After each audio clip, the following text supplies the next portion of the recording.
Good evening, everybody. Or good morning, I should say. Good morning. Hello there. It's me. I'm alive. Yes, it's very early Sunday morning. I'm here. I'm alive. And I just want to see how everyone's doing out there in the world today. Hopefully everyone's okay. I'm okay. I'm hanging in there. I just finished up a stream with Chrissy Mayer. Very nice stream. And wasn't that tired yet. And I said, you know what the hell? Let me do this now because a lot of things have been going on with me in my life, and I just wanted to catch up here and let everybody know what's going on. So, and also out there and promote people out there that we have in the fellowship. It's very big. It's going on right now because I appreciate every single person out here in the fellowship and just wanted to give back a little that way in regards to what we're doing out here. So essentially, excuse me, I am in the process of moving out of this place. I'm packing up because I need to move and try and find a new place to live. Again, I've had to come to the realization of things that I can and cannot do.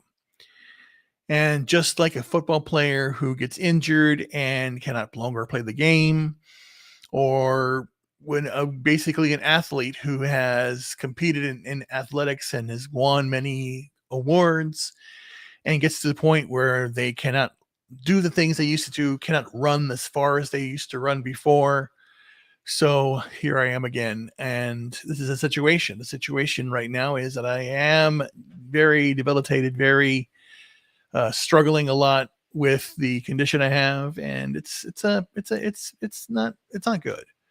But in the end, I am going to stay defiant and continue to do what I need to do to stay alive, and you know, and keep pushing myself to what I need to do. So as it is down there right now, I'm basically trying to ask for some help. Again, I'm humble. I'm a humble man on my knees with nothing, and that was the whole point. The whole point of my life now is to not have. Again, you're going to say, well, you have this, you have that, yeah, because again, I things I own that I have, because I am very successful in what I do, but this condition has really drawn a wedge in me, because if I don't work, then money doesn't come in. I am my own breadwinner now. I'm the only one left, and it's difficult when when I can't physically do things that I used to do before. But it's not going to stop me because my brain is still active. I'm going to still continue to do what I need to do to keep motivating myself to do better and keep pushing myself every single day. And that's the key to life. The key to life is to keep pushing yourself every single day. I'm doing that.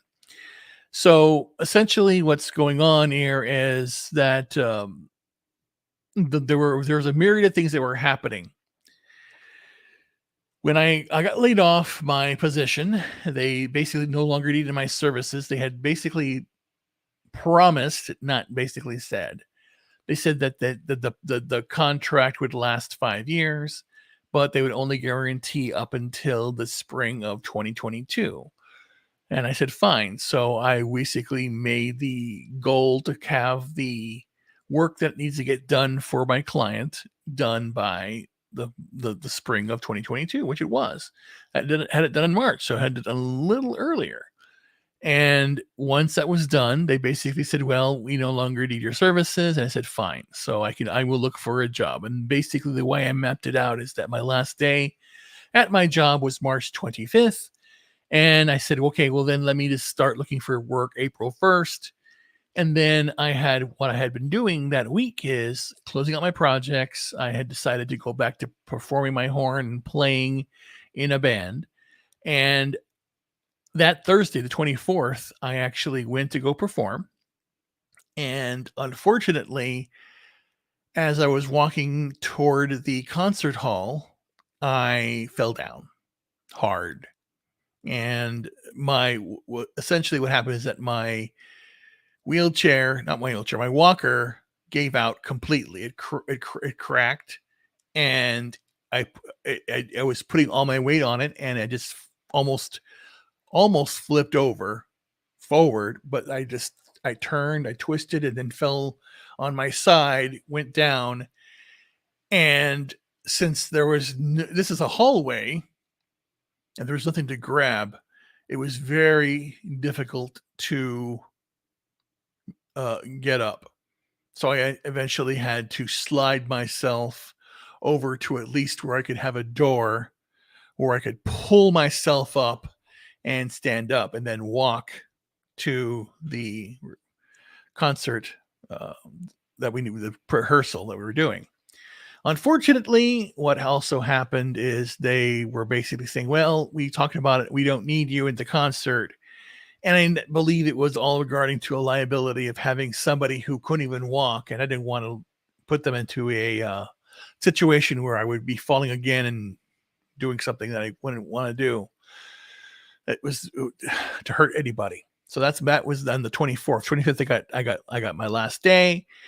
And then on 26th, that's when I basically had a major attack and felt extreme pain in my gut area. And that gut area, basically, I realized there's something there. There's a very hard mass under the skin. It's rock solid and it's fairly large. I think it's the size. It's the size of a football, basically. I couldn't tell that it's there. And when I felt it, I got scared and I went to the doctors, and it took a long time to get an appointment. Once I got in, they told me that we have to do a check on it and figure out what it is, but these tests are going to cost a lot of money and put the money up front. So nearly $20,000 later, again, I had the money. I didn't want to spend it, but I had to, because again,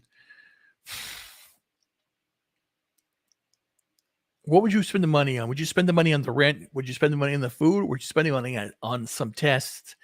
Because I want to know what's going on. I don't like going to the doctor. And I want to know, what is this? I've never seen anything like this before. And and I went and had some tests done, and they said, yes, it's suspicious, but we need further tests, and we're going to have to do a biopsy. And in order to do that, you need to pay some more. Because again, I don't have it. Most of the time, I don't work for employees. I work as a subcontractor or as a consultant, and I work for my own company, so I pay my own insurance. And when I got my insurance the last time for this year, when I renewed my health insurance, it's over $800 a month. It was insane, the amount of money they wanted me to spend on insurance. It was just too much. So that happened, and it really threw me for a loop. I didn't like it, and it just wasn't what I needed. So I came home, and just the pain was still there, enormous, and I didn't know what to do. So practically the entire month of April, I felt just a little defeated because of all the situation I was in. I couldn't walk well. It was in pain. I couldn't sleep. A lot of spasms, and it was really affecting me. And as time went by, I, how would you say it? If you're in pain and you're trying to have a cognizant thought and think and talk to somebody, it's very difficult to concentrate. It is extremely difficult to concentrate when you're in pain and doing anything.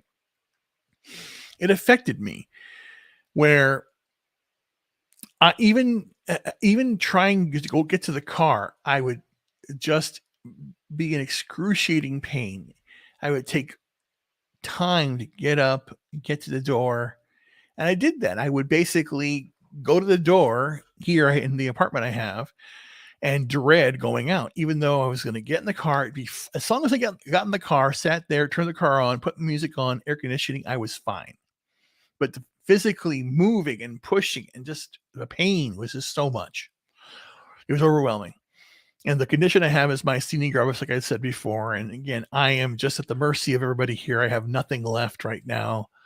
I'm trying my best to keep, positive, which I am going to stay positive. So fast forward, I've been looking for work ever since then. And of course, I demand a higher pay rate because people always ask me, what do you do for a living? And I'm a technology consultant. That is what I do. And, that's again, that's how I operate. That's what I do. And I demand a higher salary. And if I were to basically ask for anything less, more than likely they wouldn't hire me. I'd be overqualified. They know that if once I found something new, I would leave. So I have to go about this path a certain way, which I did. But right now, what would happen this week? Like I said, I secured my job and I've completed the background check. I'm still waiting to hear back what they have to say because again, it's a full blown background check, criminal background check. I have a drug test that's being done, even though I did tell them that I'm a cannabis user. And it's because again, the cannabis does help because again, the other solution to my condition, or the other way to stop the pain from happening and slow it down is to remove my thymus gland and to have surgery on my neck for the nerves and relieve the tension that's there, and my wrists as well. So they want me to do surgery on my wrists, or surgery on my neck and my back. And again, anything that has to do with surgery or neck area, nerves, alleviate the pressure, all these things that people say. I chose not to. I didn't want to go under the knife for something that could help me, not will help me. It's not a cure. It is basically something to help alleviate the pain, but surgically stop it from happening. But the inflammation will continue as part of this autoimmune condition I have called myasthenia gravis. And it's been a challenge. I could say that. So what I did this week is I did that, filled out the paperwork for this job that I hopefully will be starting, next week. And on top of that, the association here decided that, okay, you're 1 month behind rent. We are evicting you. And they presented their case. They did not tell me. They emailed it. They mailed it to me, but I didn't get the information. I had to go to the mailbox, which in and of itself is also hard. It's like I can't walk. I have no wheelchair. I have a walker that's cracked, and I have been out of work now for what? April, May, June, 3 months, and I'm only living off the money I have. And on top of that, so then think about it this way. In 3 months, I had to spend $20,000 in medical bills, another additional 10 in tests that had to get done. And on top of that, I had to pay my car, my electric, my this and that. And then again, I just went to what was last. And that was basically, I'm down to my last food that I have here. Again, as soon as I start working again, it's all going to go away. Again, once I work, I get good money. But right now, it's just a stupid thing happened. And again, I know now even more so that I need to save up more and have a more of emergency fund. My emergency fund was only $30,000, and it went away in 3 months because again, it wasn't not just used for emergencies, used for medical tests. So I don't know. It's really debilitating, but I'm still holding strong. So the good news is, like I said, I'm going to be starting a new job doing technology consulting. And I'm still looking for other clients because this is only a 30-hour a week job. But again, the typical what I did, I got somewhat of a good deal. The good deal is it's going to pay me 6 figures. It's only 30 hours a week, and I will get medical insurance with this with them. And again, that is also a plus. And I'm hoping this all goes through because that was basically the agreement. and I've signed off on the agreement. I have to wait for them to reply back. Right now, all the signs go that everything's on all set, that it will work. So, God willing, that they approve this. I will hear more about that next week, July 5th. That because again, the holiday. So, all right, now that's where I stand. I will be working again after July 5th, hopefully soon, and get back on track. But until then, I basically have the links below for my Give Send Go because I want to get rid of these medical bills, my Venmo.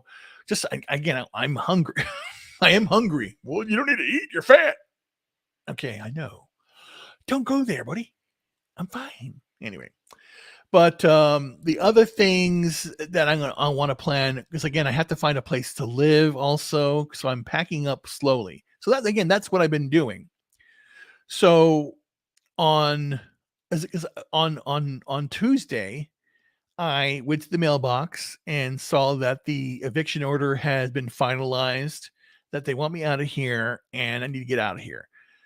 And I was basically saying, okay, well then shit, are they going to come here on the 30th? They're going to kick me out. What's going to happen? And in fact, they did knock on my door finally, which is kind of sad because I have been sick since March. And I had nobody has ever come to visit me or do anything. My family's not talking to me right now. They're little nuts. I don't know. But again, it's just all that's left. My mother and father have passed away. It's my younger brothers and younger sister and another brother I have. It's, a little younger than I am. I'm the oldest of four. And and Chuck is the one that I interviewed. If you go to my video, the last live stream I had with Chuck, and the two younger ones are in Texas. So again, but not the good part of Texas. There are Democratic parts of Texas, unfortunately, and they are down there in the most Democratic part. They live in Laredo, Texas, which is the distinction of the first city to demand masks. And I have one message for Laredo, Texas. Fuck off. Because I don't like you. I never did. I grew up in that city. It didn't belong in that city. They're all idiots and morons, and I don't care about them. And I go, I really don't. I don't like Laredo. Laredo is just a shithole. It is a shithole.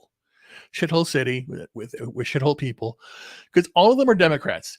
They live in communist wonderland down there in Laredo. But again, this is not about Laredo. It's about me, what we're doing here. So they actually came by and opened it up. I had to wheel myself over there. And I said, oh, I didn't know if you were still here or not. We haven't heard anything from you. Well, shit, you haven't even reached out. You've never reached out to me. You've never said, hey, Mr. Haynes, can we help you? What do you need from us? Are you okay? Not one. In fact, the opposite happened. I called them. I called the apartment office here, location, and told the situation that I had a major attack.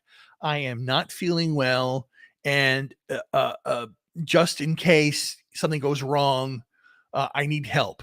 And I told them at the time, I need help because I need someone to help me get my mail, and they wouldn't help me get my mail. They said, sir, it's right there. He says, well, where is it? I went there. They told me my mailbox, there are 4 mailbox locations in the area. They're all like, they have kiosks. They're outside. They're 2 out about, I would say about 1,000 feet this way. And they're 2 about 2,000 feet that way. And I was told it's one of them.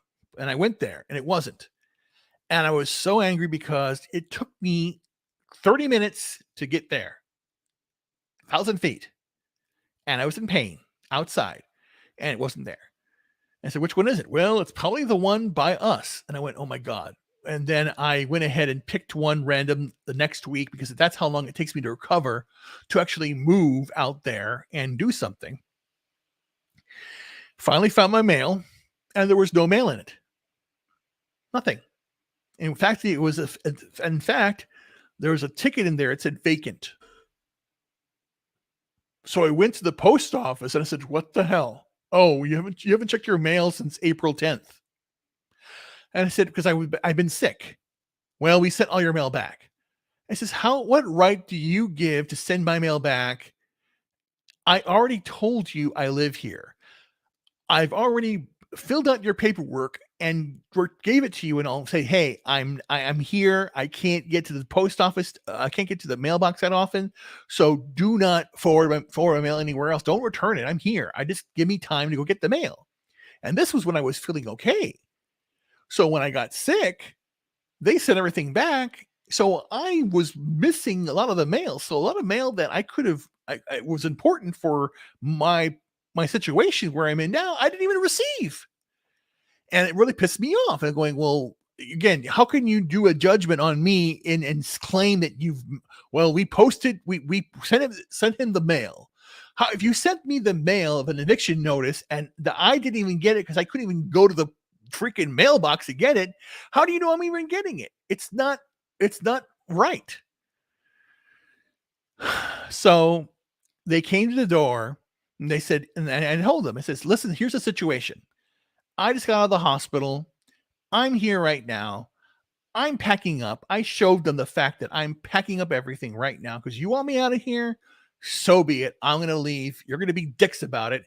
And again, just because I'm off 1 month, which is now 2, because I didn't pay this month, they're charging me that. Whatever. Again, it is what it is, and I am moving on. So I need to find a place to live, and I'm going to I'm going to lowball it. I don't care right now because again, I'm in transition to getting a house or a very small, tiny home. That's what I'm ending up wanting to do. And then the other thing I'm going to be doing is dedicating my life to the fellowship, helping people out. And again, I know because again, I don't have a purpose right now. I don't have a purpose in life. I really don't. My purpose is to stay alive. That's right, is the main one. But I want something more.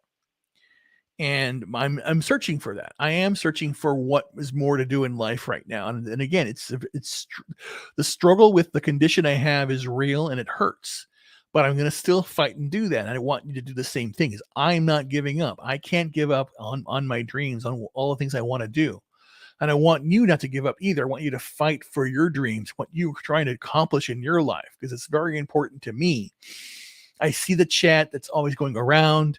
I see people on Friday Night Times. And again, this past Friday was beautiful because I was so tired that I didn't miss Friday Night Tights. I turned it on, I heard it start, and then I just basically said I had to lay down because my head hurts. I had a massive headache and I was very tired and exhausted because I was packing, moving stuff. And because again, for me to get around, I have to I'm wheeling myself because I can't stand up. And I got to move around. I got to do things like that. So I did that.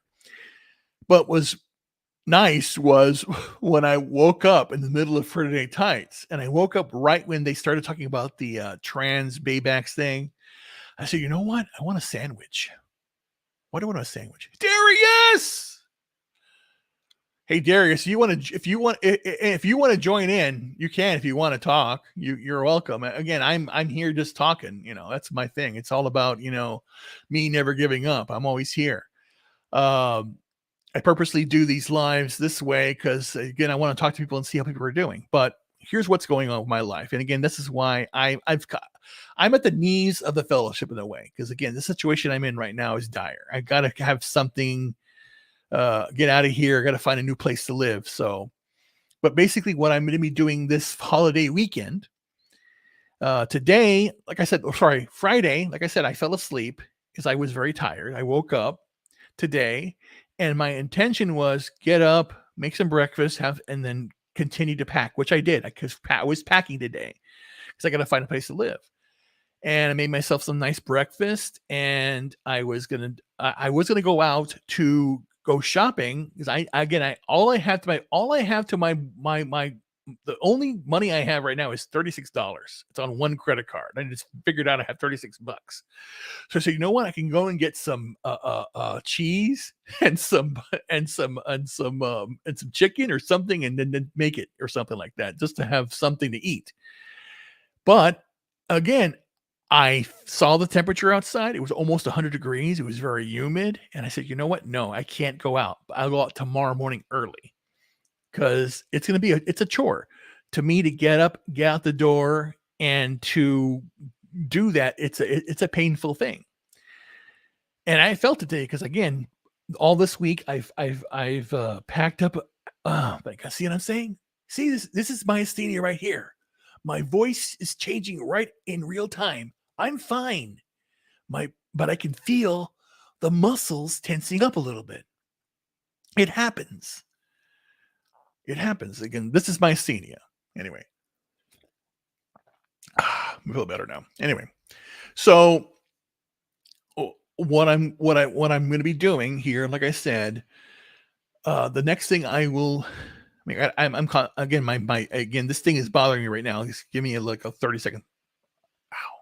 Here, I'm fine. I'm fine. Don't hang up. I'm okay. Who else is here? God, go in the chat. I want to hear who else is here. Let me see who else is here. Anybody there? I don't know. No, say hello. Always say hello. Anyway, like I said to everyone, this is Doing It Live, Never Giving Up, episode 3. Is episode 3 or episode 4? Episode 4, you moron! It's right there in front of you. Anyway, it's July 3rd. And again, what is Independence Day to me? Independence Day is important. Growing up, my dad served in the Navy, and I respect the United States. Oh, oh, good. Thank you, Darius. Yeah. Everyone, again, people can join in, want to talk, send questions, whatever. I answer everything. That's my whole idea. I'm here. I've always believed in the power of something I call, and it's out there. If you look it up, server. God, I'm sorry. Service. What is it? Service mentorship, or my God, I can't. My brain is going really weird right now. To be a mentor, to be a servant mentorship, be a servant mentor. And what does that mean? To serve the fellowship, to serve your fellow man, to serve everyone around you. And again, I am looking for my future. That's why I came down to Orlando. When my wife passed away, and I went through a lot of different difficult things, all of my stuff went to storage, and I still have half of my things. They're still in Chicago right now, and I got to get those things out and bring them down here. But I knew when I came to Orlando that at least I can do something and try and venture out, which I couldn't because of the situation I'm in, still not feeling very well. And I'm looking for a future. I want something that I don't know yet. I'm looking for what my next step's going to be. And the one thing I'm certain of here is in the last year, and here is something I'm going to tell everybody out there, and people may not believe this, but this is a God's honest truth. My entire life, I did not have any friends. And again, I'm not a numerologist. I'm not astrology. I'm a man of science, but I do tend to see patterns, and it does affect me at a very core level. And the number 13 is prevalent in my life, in a sense that, and then in a negative way, theoretically, but in a positive way. And I've mapped it out. Every 13 years, a cycle happening to me. And I've had 13-year cycles. I've had 4 of them now. Yeah, four 13-year cycles. And that leads up to me being 54 now. I'm beginning a new cycle.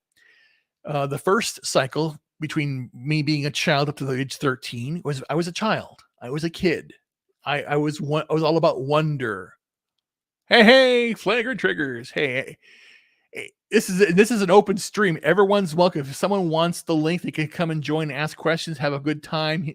Again, here it's all about fellowship, people coming in here, enjoying themselves. Because again, I want to help support the fellowship.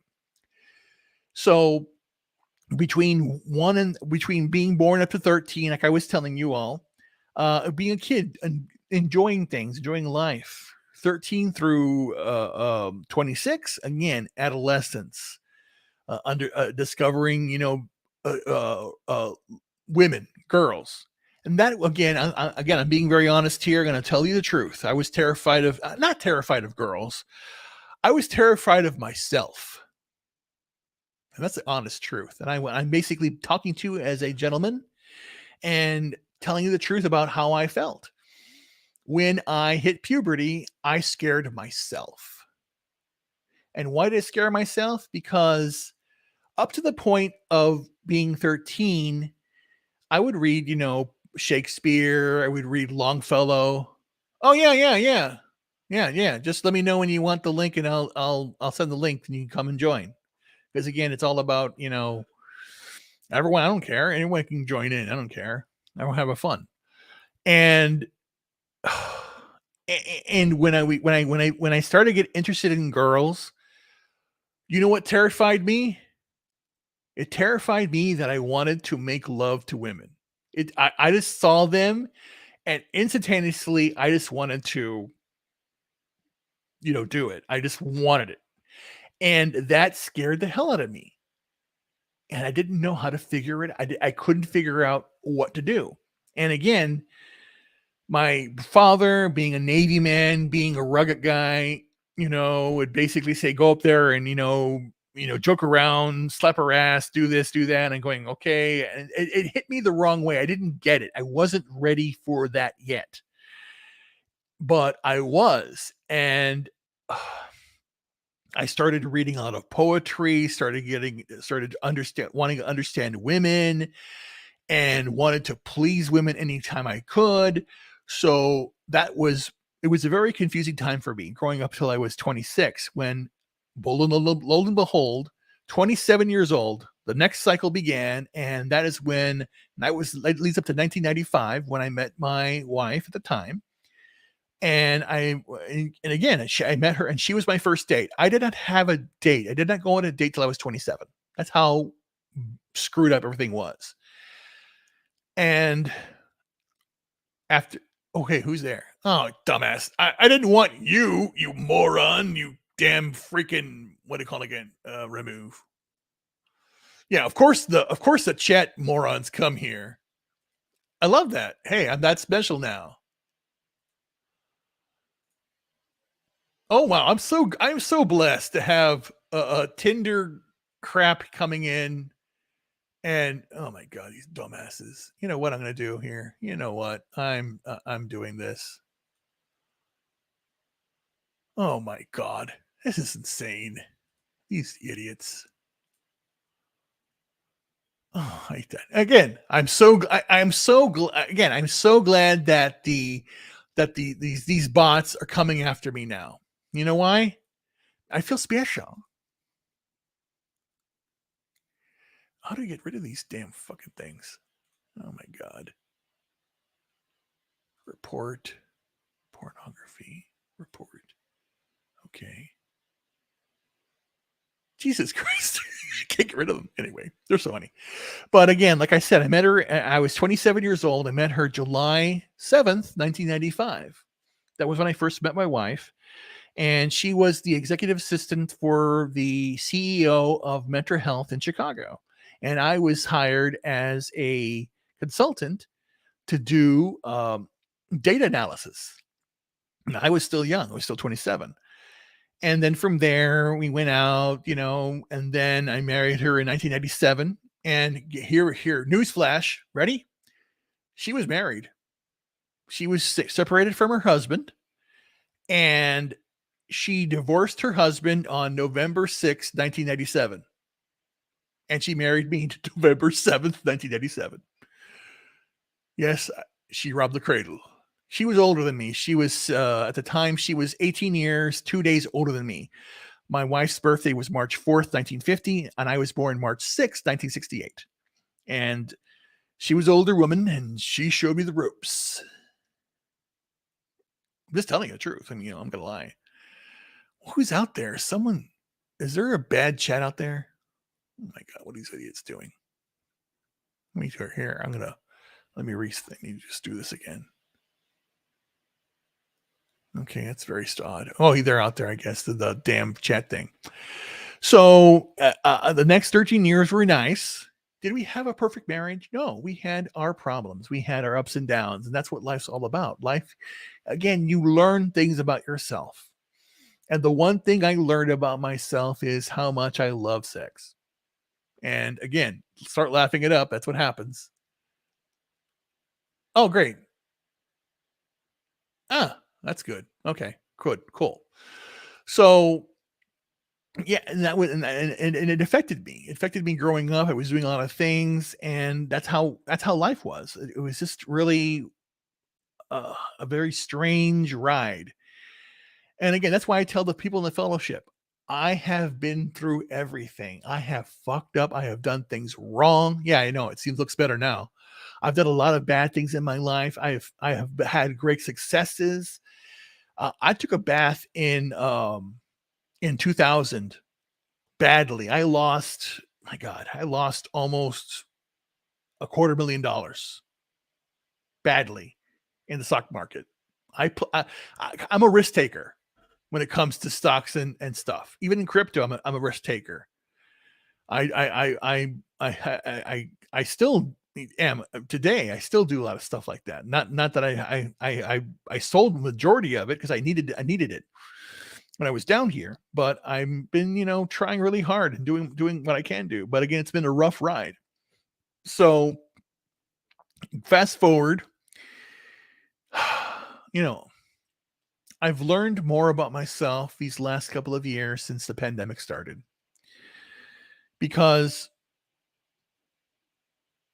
I've loved I love everybody. I do love people. Of course I love women. I'm not an idiot. Of course I'm a man. But the way that I've transformed that in myself, it's to respect and honor them. But then again, you have to do that every single step of the time. And again, women need to do the same thing. Women need to respect men and make them sandwiches. They do. They really have to. Because that's the whole idea. A man is the breadwinner and the woman makes a sandwich. And it's vice versa. And the women that I love, and I do love somebody right now. There's a woman out there that's very special to me. She's going through a lot of problems also. Newsflash, she's also a married woman who's separated from her husband. I don't know what it is, but I do know what it is. The reason that, hold on there, I almost got out of focus. The reason that I gravitate to women who are married or are older is because they have their shit together, or they at least appear they do, but they have kids, and that was the biggest thing to me growing up at age. Because again, I in my 30s and in my 40s, and now in my 50s, a woman who has a child or has a family is important to me because I want a family. I've always wanted one ever since I was a kid growing up. When I would babysit or take care of my brothers and sisters, I've always wanted a family and never had the opportunity to do so. But of course, now at 54, even now, as I'm here sitting here, I can barely stand up or barely walk. I still want a family. I still want that type of relationship to have, because again, I still have hope for a good future. And in turn, I want everybody out there in the fellowship to have a good future, to feel about themselves that they can do great things, that they can do things that they want to do. I just got off of a stream with Chrissy Mayer, and she had a member stream, and we were talking about it. And this is her second member stream. This one did go live. Did go live. The last one was private. But again, I really appreciate listening to both Filing Cabinet and Chrissy. Met them there, and that she was touting her ring and being really happy about it. Again, we celebrate the joys of the people in the fellowship. When I went back to hear the last time Friday Night Tights on Friday hearing about another proposal that went out there. Again, life goes on with all of the craziness that's going on in the world right now. And again, there are people out there right now that are suffering. People that, again, I know, like Drew, Supreme Heretic, he needs help. I want you to go out there and help him. Go to his channel, follow him, support him and his mother's legacy for keeping his content. Wes Moody, another great man. You got Culture Casino. You got Darius here, who's an amazing human being. Everyone here is again, I am so blessed now. And then here's the other thing that is out there that is, I'm so grateful for this past year of 2021, 2022. being right now July. It was July through July, basically. We leading up to the August Vegas meetup that went in Las Vegas last year. Between now until then, yeah, perfect. Put him out there, because that's follow Drew. Please help Drew out. It's very important. Drew's an important person. Everybody out there, people are hurting, people are suffering right now. And I know people in the fellowship that have basically decided, you know what? I lost my job because I didn't get the jab, or I no longer happy with what I do, or they fired me because of the way the economy is. And you know what? There are many people out there that are sitting out there going, well, I have a voice too. What do I do? All you have to do is get a StreamYards account, set it up, start talking. You hear Gary say it, you hear Jeremy say it, you hear Ryan saying it, doing it. And again, if you want to do content, if that's what you want to do, go be it. If you want to basically, the next thing you want to do, you go out there and do it as well. Get it done. Go out there and fight battle for what you want. And I see that every single day. So what happened, the biggest thing that happened to me is up until that point, I haven't had a male friend in my life. I don't talk to guys. I never did. And I don't know why. I hung on with women. That was my main thing. I wanted to just basically learn from women and understand them and get to know who they were and become better, because I did want to get over the fact that puberty was rough for me, because I said when I saw a girl, and even more so now, I see women and they're pretty, and I want to, hey, let's go out here. And I want to be charming and good, and of course, I want to express my affection any way I can, and that's not bad. So, and again, I've learned a lot about myself in this last year. I'm still learning, and again, that's the whole idea. You never want to stop learning. I am an idiot in that regard. I'm not going to stop. I'm going to continue to question, challenge myself every single day. And I want you to do the same. And that's why, but right now, the whole purpose of me going live right now was to follow up for what I said yesterday, that I do need some assistance right now, just a little bit, until my job starts. Because again, what I did here, when I moved here to Orlando, I did so, and here's what led to it. I'll just tell you this much. Here's what led to it. So 2018, I had one of my best friends was with me. We were doing business together. I had my IT, she had her graphic design business, and we were doing stuff with CBD and cannabis, because we both had autoimmune conditions. I have Myasthenia gravis, she had Hashimoto's. And my wife had moved to North Carolina to do a job down there. And, it is what it is, how it is. And she wanted to get some surgery done. She went to go do that. And subsequently, she didn't pass away because of that, but she died in Cancun from a heart attack. And she was very skinny of herself. So in 2018, I placed all of my belongings in storage and only kept what I needed. And did I start going down a spiral? Not a spiral, but more of a descent into sadness and like, what's next? And was very, very anxious about what was going on in the world, because 2019 was around the corner, and I knew something was up. In a way, I felt it. Then 2020 hit, and the very first few weeks of this whole thing did affect me. I'm not going to lie. It affected me in a way that really hurt. And I listened to music. I was meditating. I was trying to figure out what was going on. But the one thing that I didn't want anybody to do was fall into despair. Even though I was in despair, I didn't want anybody else to. And even to this day, if I see anybody who's sad, who's crying, who's hurt, I put myself aside and help that person. Even to this day, I still do.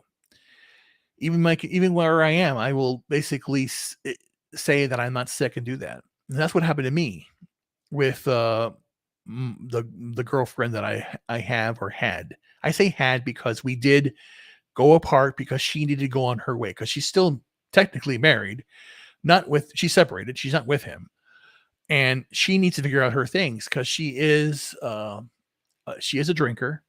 She is a abuser on herself. Has tried to commit suicide, and I feel for her. And some things I can't do, and I can't follow down a path. And I'm there to support her. I still talk to her, but there's sometimes you need to let people go on their way to figure out what they need to do with their life, and that's what I'm doing.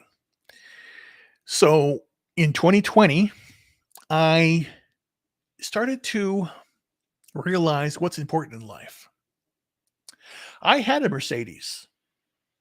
I had I had a five, was it 5 bedrooms? 1, 2, 3, 5 bedroom house, and that I had built. And I said, do I need this anymore? I said, no. So I got rid of everything. Do I need a TV? And I started to rationalize these things in my head, and it came down to a very, not depressing, but a very dark place in a way. But dark, not dark in an evil place, but dark in a very like contemplative way. Like I would all my life I loved watching movies, and we all know the state of movies today. Like if we basically said if your choices were Kenobi and Star Wars right now, would you watch it? No. So why would you need a big screen TV if you're not watching it? It's a waste of money. I can just be on YouTube and be here and see something like that. Oh yeah. Okay, hold on. Flagrant triggers. Okay, hold on here. Let me do this. Let me see how I can do this. Let me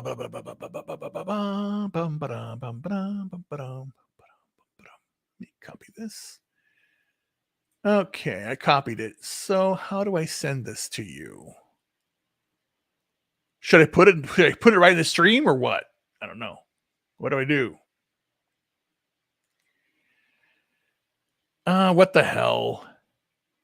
Shit. Should I do that or should I not do that? How do I send this link to you? Oh, Twitter, moron. I'm an idiot. I'm an idiot. I'm not sure. Hold on. Let me see here. Da da da da. Hold on, children. Flagrant. I now can't even spell your name. Hold on. I'm an idiot today.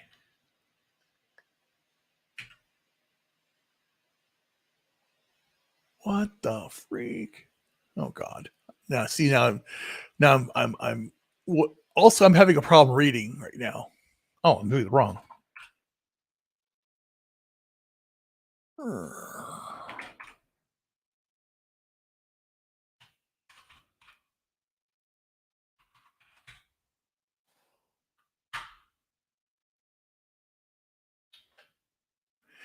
You're not popping up. Oh my God, where did you go? Darn it. I can't find you. Oh, you followed me. Okay, hold on. Let me do this. Oh, there you are. I'm a dumbass. Here you go. There you go. Paste that. There you go. You got it right now. Flagrant triggers. There you go, buddy. There you go. Let's see what happens. Doing it live. As we're waiting for that. But yeah, but that's what I'm saying. So I'm doing what? Gifts and Go won't let you donate. Oh, great. Well, God darn it.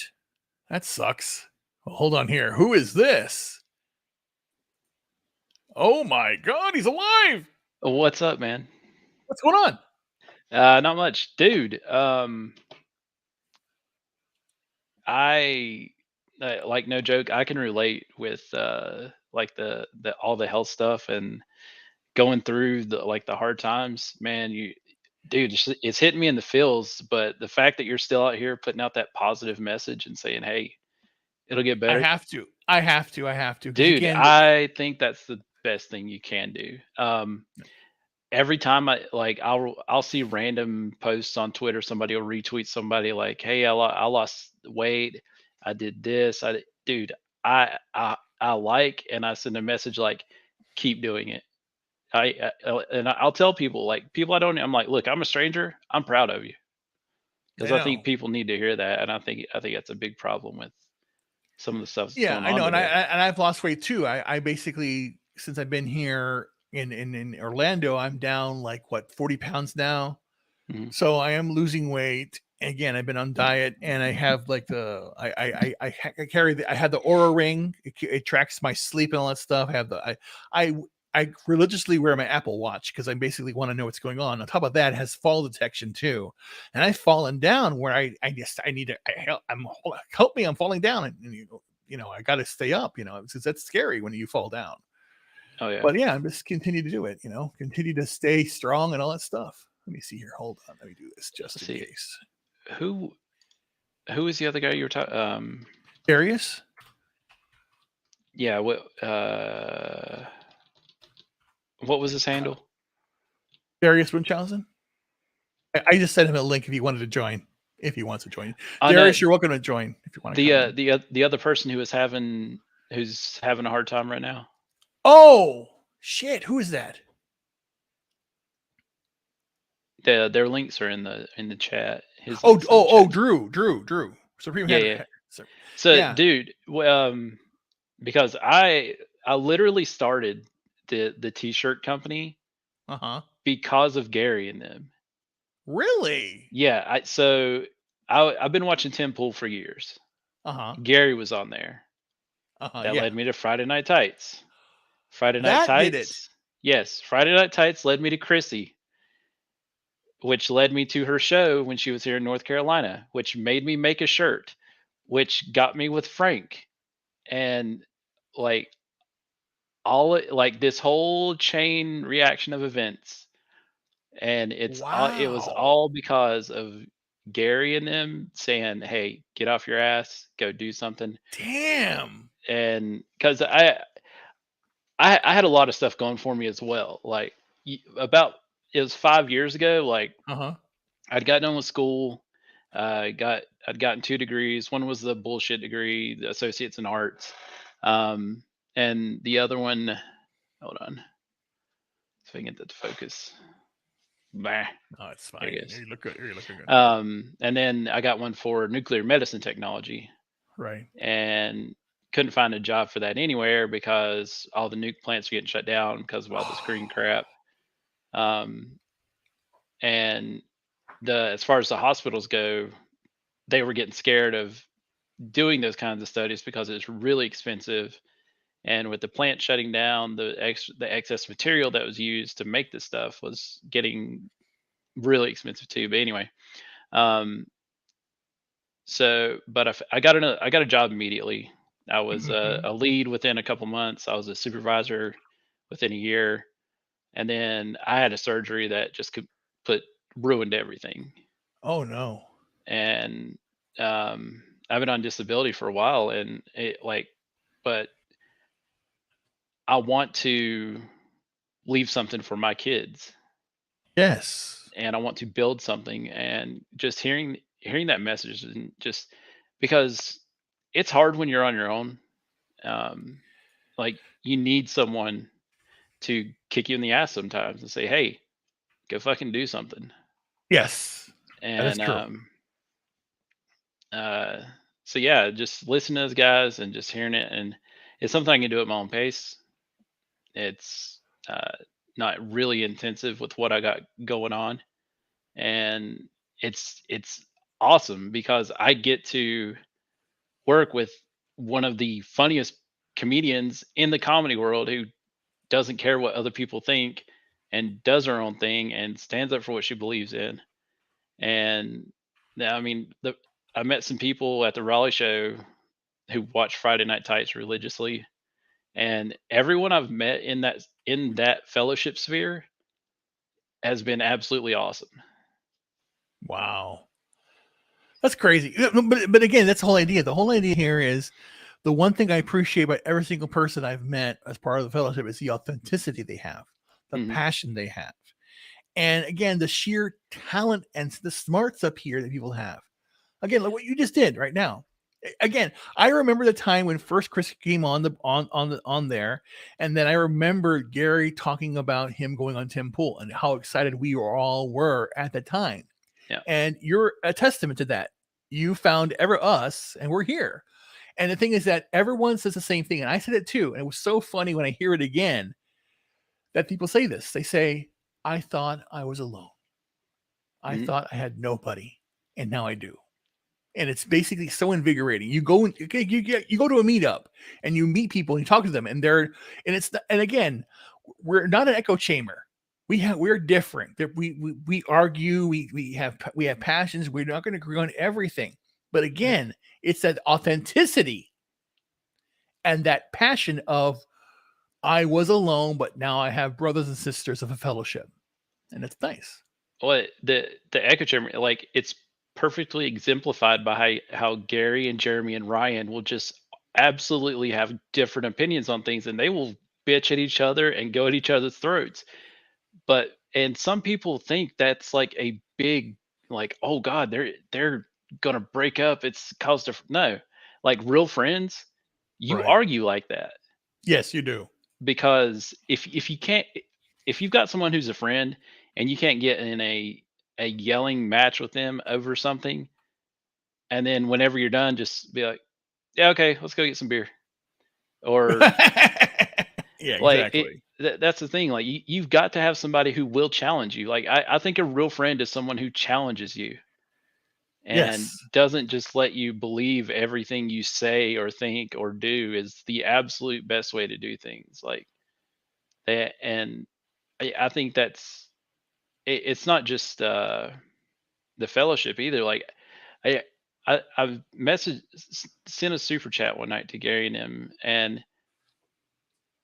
the reason I think those guys are going to keep building and expounding, like as far as the independent sphere, is because they are building a home for the middle America people who Hollywood, the corporations, the politicians just don't care about anymore. Oh, yeah. Yeah, that's true. Because that's true. And again, it's funny. Yeah, they don't care anymore, and it's all about self ingratiating themselves. And again, Hmm. that's why that's why I tell people it's again. I don't want them to fall into the trap of okay, let's vote R instead of D. It's not that. No, Vote for that's the not it at person that all. vote for the person who has authenticity. Because right now, you know who's looking pretty damn good? Tulsi Gabbard to me. Oh yeah, yeah, yeah. And again, the one thing I don't like is her stance on guns, but everything else, she understands that this has to stop. There has to, because again, I want us to everybody, to find common ground on some things. And the most common ground that I think that everyone should have is don't hurt kids. That's a common ground. And if that's your line, and that you want to hurt kids, goodbye. You're The out of here. That most recent video that's on Twitter right now of that trans The- drag queen yeah, in a thong bikini holding yeah, hands with that 2 3 year old little girl. yeah. Nah, man, no, that you have And to. again, it's like if I want to go to a strip show, I couldn't go at 17. They wouldn't let me in. Yeah, Why are you I letting? mean, it's Why? clothed stripping. Yeah, Like they why? have strip joints in some states where the girls can't take anything off. They cannot expose any. There's no nudity. That's what that Really? is. Yeah, Oh, okay. Yeah, yeah, I'm yeah, yeah. pretty sure. I know. Obviously, the most basic one is topless. Yeah, yeah, yeah. Yeah, there's something out there, And again, the whole idea of, and again, I realized also going back to the whole, because I like to understand human nature and how we are as human beings. And if we go back even to like the ancient times or even like medieval times, the whole idea of a court jester, or where you have like the hey Tommy, guilt man, baby. Number one. I like Tom. Look at this. Hold on, let me do this. So it's like, wait, I'm doing it the wrong way, idiot. See, I'm learning how to do this. Here we go. Here we go. I think another common ground is that the regular liberals and regular conservatives are fine. It's a far right. Yes, that is true. That is true. Yeah, the fringes are always bad. And again, but the fringes are the ones that yell the loudest. That's the problem. Mm-hmm. Yeah, hurting kids is fucked up. Yeah, and deserves to be punished horribly. Yes, definitely. That's the thing. The squeaky wheel gets the grease. Yes, and that's a thing. And then again, but that's what Twitter is. Twitter is the fringe. Oh yeah. And I'm not saying right or left. I'm just saying it's the fringe. It's the loud, squeaky people that are doing this stuff. That's what's going on right there. It's just terrible. I think it's. Go ahead. No, Doc. Go ahead, Doc.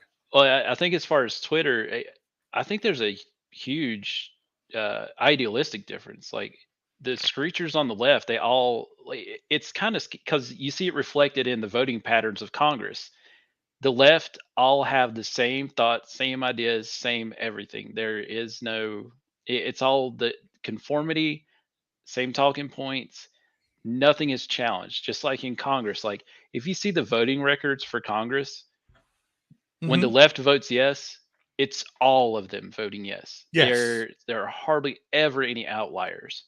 Right. Whereas on the right side, and as far as the right today, they lump in like the moderates, the left leaning actual leftists, conservatives, the far right, and there's a mishmash of ideas and beliefs, and you see that in Congress as well. Like the Republicans don't always vote; they don't vote in uniform unless Right.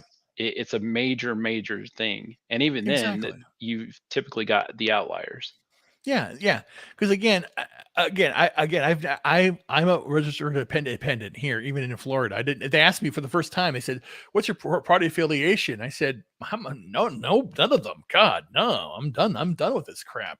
Because again, Mhm. what really triggered me badly with Dan Crenshaw and Ted Cruz was them going after video games Yeah. and saying that that was part of violence. No, it's a release. It's a release. You want me again? Again, if you want to go again, I see the kids play the games. They're shooting. Then we did that growing up. Cowboys and Indians. You know, Mhm. it's getting the toy guns, shooting each other. It's a release. Going there, going roughhousing, wrestling outside, Cops doing and things out. robbers. Yeah, It's all bad it, guy, good guy. yeah, and you switch over and have a good time, and you do that stuff, and it's a Mhm. release. You have to have a healthy release of tension and doing things like that. And if you hold that back and call it bad, it's all it's going to do is put a lot of people into a bad situation where they don't have an outlet, where they can go off. And and again, the media now, the narrative, the shows that are out there, the commercials you see, the news is being infected by it, basically saying, well, again, it's never been about. Where are the debate shows like Crossfire used to have, right side, left side, this opinion, that opinion, whatever. It's Yeah. just here is what's fact. Climate change is real. When they basically said there are climate change denier, that is a trigger word going back to the Holocaust and saying that we're Holocaust deniers as well. No, this is again that is disingenuous, and it's a very bad precedent. And when news starts doing that, that's wrong, and that's Well, what they did. that's how they other, Yes, and that's how they discredit any arguments you might exactly, have, whether they're factual or inaccurate. exactly. And it, I think a big problem now as well.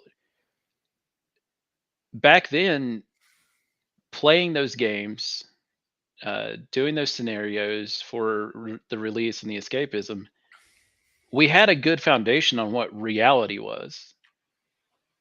Now, the reality of the world is being challenged on the sexual front.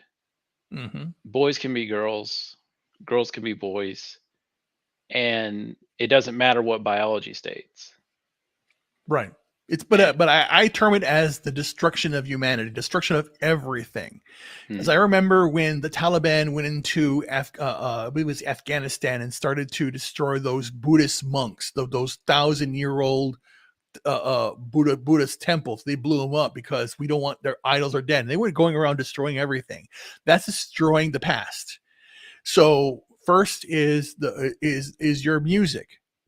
And then again back in the 80s, again the hair bands and stuff like that. And then you had rap Hmm. with language and very very crude language. Let's slap a label on, let's do this. And Yep. then they did it with movies and then shows, deconstructing it, but then taking stories and then subverting them completely has been a brand new thing. But again, that's the whole idea. There's a foundation at core here. I always say the following. It's like, because again, I say this: if I were to ask my 10-year-old self, which would be 1978, yeah, 78, 68, 78, who was my hero? 1978, what came out? Superman. And Hmm. I remember Superman was one of my first favorite heroes for one reason only. Superman stands for truth, justice, and the American way. And him carrying the American flag, it made me feel proud that this alien, this foreigner, came to the United States, came to the world, small town, Smallville, in America, and is proud to be American and proud to serve America across the globe. Wherever he went, that's what he stood for. And again, America still is a shining symbol, because America is not the government. America is us. We are Americans. We are people. We're going out there. We're trying to we're trying to inspire and change others, and that's why I'm a proud American. Again, people, I grew up in Texas. I'm actually 40% Native American. I am 10% African American, or African, not African American, African. I'm from Africa, and I traced my lineage down. I have French, I have German, I have Spanish. I'm practically all over the globe. And Hmm. again, I that's why when I found out, I said, "Get off my lawn! It's my I'm a Native American. Get off of it." And again, I had a major Hispanic Aztec, because again, I remember my grandfather in stories. I didn't really meet him well, but stories with his nickname growing was Red. He was a Heinz 57. That's who I am. They call him Red because he was Aztec, and you could see the nose and stuff like that. And I myself have features. I have the eyes. I got this and that. I'm everybody. And again, I'm a mutt, American mutt. And again, that's why I love American food, because American food is all foods. I love American music. It's all music. I love American people. It's all people. Because again, we have identity. Our identities are our states. We say California girls pretty, you got the Florida girls, you got Texas, and again, you can just picture in your head California girl, blonde beach. You got Texas, you got the cowboy hat, the Daisy Dukes on, and all that stuff. Again, Hmm. we identify on our states. Our states are that important. And that is why any decision that the Supreme Court did, which they basically said it's on the states, not the federal government, because that's the federal government should be limited. Let them Oh do. yeah. Oh yeah. And that's not how it should be. And that's what I'm saying. And now it's like we're not, Americans are never going to agree on everything, but we should agree on the big things.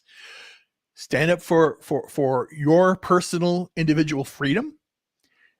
Protect the freedom of others, the minority not the minorities, the minority, the individual who's by himself.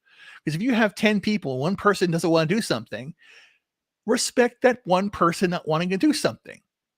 Hmm. You know, you have to respect the individual, and that's where I come from. I'm always about that, as I'm always leery of trends. Everyone's doing this. Everyone's doing that. To this point, I have never seen Squid Game because it was so popular that I did not want to see it because everyone was watching it. I may I want to haven't seen watch it it in the either. future. I Yeah, haven't seen it either. it just didn't hit me. I haven't yet to seen Stranger Things 4, which I will, but eventually it'll get to there. But again, I'm still how would you say, burned by what's been going on this last couple of years, that I'm very leery when it comes to watching any entertainment out there, and especially news Mhm. nowadays. I don't watch it all. I watch it to laugh, and I really enjoy everybody in the fellowship, all of the stuff that's been going on, and I'm glad that you're here. I'm glad that again you found it this way, and then you've been successful in your. So then, tell me more about what you do. What you again, so that everyone I can repeat it, have it here for the record. So we do direct to garment printing. So the site's flagranttriggers.com. Oh, Um, okay. specifically, like as far as the idea for the site, like I think the best thing to get points across to people who are very stubborn and just refuse is to piss them off. Hmm. And some of the like that was the idea behind it. So I started out with some meme shirts, and the big focus was to get Chrissy's stuff out there. And so once I got the site set up, got Chrissy's collection page set up, and everything going on that end, uh, I've got a couple of individual art things.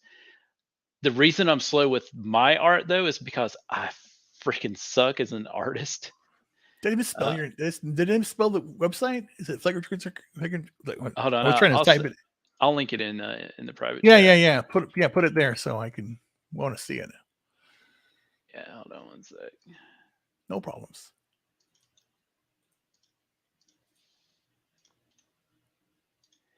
Yeah, so now the focus is like my own custom art, and Right. Chrissy was talking earlier about how she's got some people that she knows that's going to work on some stuff for her. And what I'd like to do is, build out, get some more collection pages maybe for other creators, or people who, because Chrissy, the whole reason that I got a chance to work with Chrissy and Frank is because Teespring or T Public, one or the other, I, um, they pulled Chrissy's "Rootin' for Putin" shirt. They They said, did. "Yeah, they're like, we're not going to have this on the site. We refuse to put it on there." Oh wow. So Chrissy's like, "Well, if you're not going to put it on there, I'm just going to pull everything." And Frank, it was on one of Chrissy's streams, and Frank was talking about it before it started because she was running late. And he's like, "Yeah, if we had someone, if someone wanted to do this, they could make some money off of it." Nice. And like I was like it was an opportunity, like I couldn't pass it up. Yeah. Like the opportunity was there. I knew I could get something going with it. Yeah, if you click on Chrissy's, that'll show her stuff. Like Oh, nice. yeah. And then I've got her banner set up at the bottom for all her stuff. Because I mean, I'm going to push Chrissy stuff as much as, like, I don't even mention the flagrant side, like the stuff I've done, Right, right, right. because I absolutely owe this to Chrissy and Frank. Um, How did you meet them? well, the heard about Chrissy through FNT, Oh, okay, okay. Oh, and so then so you basically okay, okay, I see it. yeah, it was Okay, that chain event, and then Chrissy had a show in Raleigh this past February. Went to her show. I made her a shirt. She wore it. The shirt I made her, it was a god awful shirt, but she wore it all night for the Friday Night Tights show the next night, and it was which it episode was was that? Do you great. remember the number? Uh, For the record out it there, was. I'm I'm the pretty one that sure yeah, it I'm the was one that put out a which one? I think it was the first premiere of Frost. I Oh, okay, okay. think. Hold on, because now I'm gonna have to look it up because. Well, just for the record out there, I created the list of all the FNT shows since their inception. Oh, really? I made a Google Sheets thing out there for it. I'll show it also because it's important. Yeah. Yeah, let's see. When was that? What date was that? Do you know the date? Um, um, um, um, um, I'm trying to remember. Crap. I cannot remember. April time frame. No, I think it was February or March. It may have been March. Probably March. Yeah. Oh yeah, with Gothics. Gothics was on there. Was it That was Goth? it. Was Yeah, it the Gothics was Gothics? It was the Gothics one or the Shadowversity one? one of those. Shadowverse. Yeah, the ones. Yeah, it was either January 14th or January 21st. Episode 180 or 181. She did the Frost one. She did the Frost one where she was basically calling everybody out. Was Okay, the yeah, it wasn't 180. the Frost one because she just stayed in the Oh, Frost all night. ah, Let's see if it was Shad. yeah, No, it Shadversity. wasn't That's Shad either. that's Let's see 181. what. Okay, that was way too early because that was in January. Um,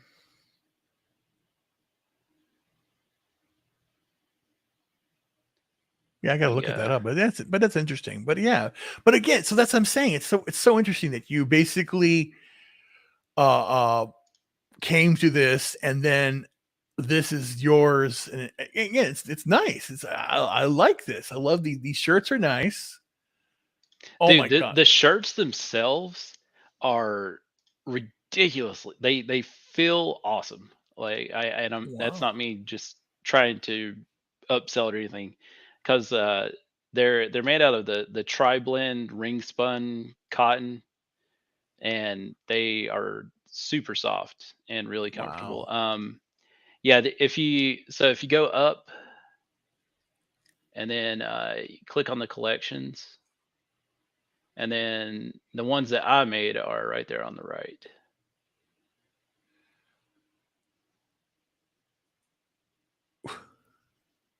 And Oh, there you go. that is, guess where I got that silhouette from? From the Orlando house, right? Yep, From Chrissy. Yeah, I yep. remember that.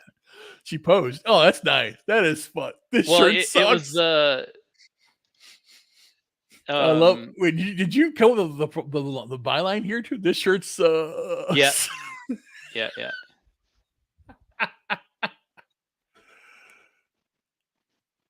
Yeah, dang it. I'm still over here what? trying to find this stupid. Oh, now pay. Okay, PayPal. See, wait, we'll receive. See what? Check. Wait, hold on. Let me see what Darius is saying. Check your PayPal. See if it just received payment. Okay. I'll check. Thank you, Darius. But yeah, this is. Oh my god, this is fantastic. Look. Oh, I love this shirt. Yeah, that's definitely the one I like the most Wow. out of what I've made. Oh, that is awesome. I love that shirt. Oh, that is something that we should all wear.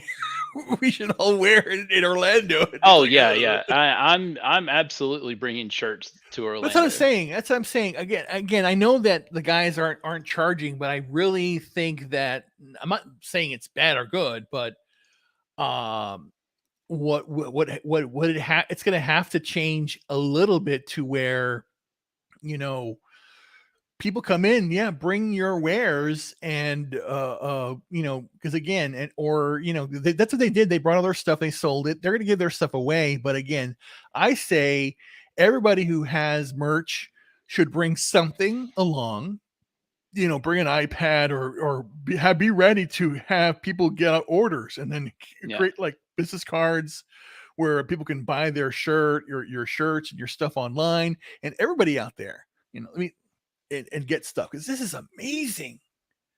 And again, here's just so you know, I am going to be, my whole purpose also, as I do want to start a podcast. And again, this is going to be Same. the format. Yeah. The format I'm going to do is it's gonna be, it's a play on something that I don't know if you remember or heard about what happened to Geeks and Gamers last year with Zack Snyder. I've heard about it because he came on and then he kind of backhanded Yeah. backhanded them, right? Yes, he did badly. Mhm. badly. They did that. Darius, thank you. I did get it. Thank you, sir. Thank you. I think I appreciate this. I really appreciate that. And I will, again, I will pay you back once I get when I get paid. Once I get paid. But again, here's the thing. When that happened, Zack Snyder said the following: I'm not associated with Geeks and Gamers and all that stuff. So Mhm. what I decided to do was called have a podcast, and I do have a Odyssey channel up there ready. That I have, but again, my health problems are prominent first for me right now. I want to get back on my feet. Yeah. But it's called Not Associated With, and Nice. basically the podcast format will be: I'm Reuben Haynes, and I'm not associated with Flagrant Trigger. So I would basically, but the entire byline would be: I'm not associated with this guy. I don't buy his stuff. Don't go to Flagrant Triggers. Do not buy anything from him. Definitely do not buy this shirt. This shirt. Do not get this. It's a play and a joke thing. That's what I wanted to do. But Well, again, this is a whole. it Go ahead. works too, because think about how many people are so terrified to actually say what they're thinking right now. Exactly.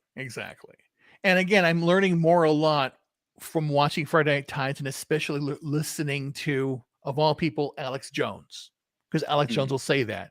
And again, you have to basically go to that avert, saying, you know what, Mama Susan, I love the jab. I got 20 jabs going on here. I like to stick it in, and I want to, I praise Fauci. I have an idol of Fauci right next to me, Mama Susan. You be absurd, be funny. And that's why in a clown world, be a clown. You have to. Oh yeah, yeah. And I admire you for this. Oh my God. Oh wow. Perfect. Yeah, I the pictures are of Jada and that dude. I can't Oh remember yeah. the rapper guy. Oh yeah. Oh my God. No, this is amazing. This is amazing, and I like this. I like And my Against the Narrative shirt too. Like that one which and one the is that Groomdom one are probably my two favorites. one? Yeah, this was good. Oh yeah. Okay, good. And I like that. I like the beard thing. Again, that's the thing. Again, the beard thing for me is new because again, I basically why I grew the beard out because I want something different. And a lot of people, the ladies are liking it. So whatever. I I actually, I'm actually jealous of that because I cannot grow a fucking beard. you can. I, It takes. You know how long this no, is. I've got like, so going back to lineage, Uh I'm a huh. mutt too, most Yeah. of the northern part of Europe, Oh, and okay. I like this is it's a disaster. They called me Patches in high school, and even in my 20s, because I literally have Joe Dirt beard growth. Like Oh it my just grows gosh. in all trailer trashy. You don't mind me showing the Twitter? That's No, Twitter. no, The no. Twitter too. Twitter too. Okay, go. Well, Okay, that's I'm gonna Instagram. follow. Oh, Instagram, moron. Yeah, Twitter was the other one. Let me see. You did follow there. that's Facebook. Facebook. Let me do that Yeah, too. I haven't done much on the Facebook. Join there. You can see how I'm on Facebook. I basically am just like, to hell with you all. You all suck. Yeah, I'm, Facebook is slowly turning into like yeah, long form I Twitter. haven't posted on Facebook since last year. I just keep the account alive because sometimes some accounts want me to do stuff, but let me see. Go My back here. my personal account on there is just for family stuff. Yeah, Like that's exactly. about it. Yeah, that's all it is now. That's all you can do. And uh d- let's see. Yeah, I've got both your accounts on Twitter now. So, what the? Okay, that's weird. Weird.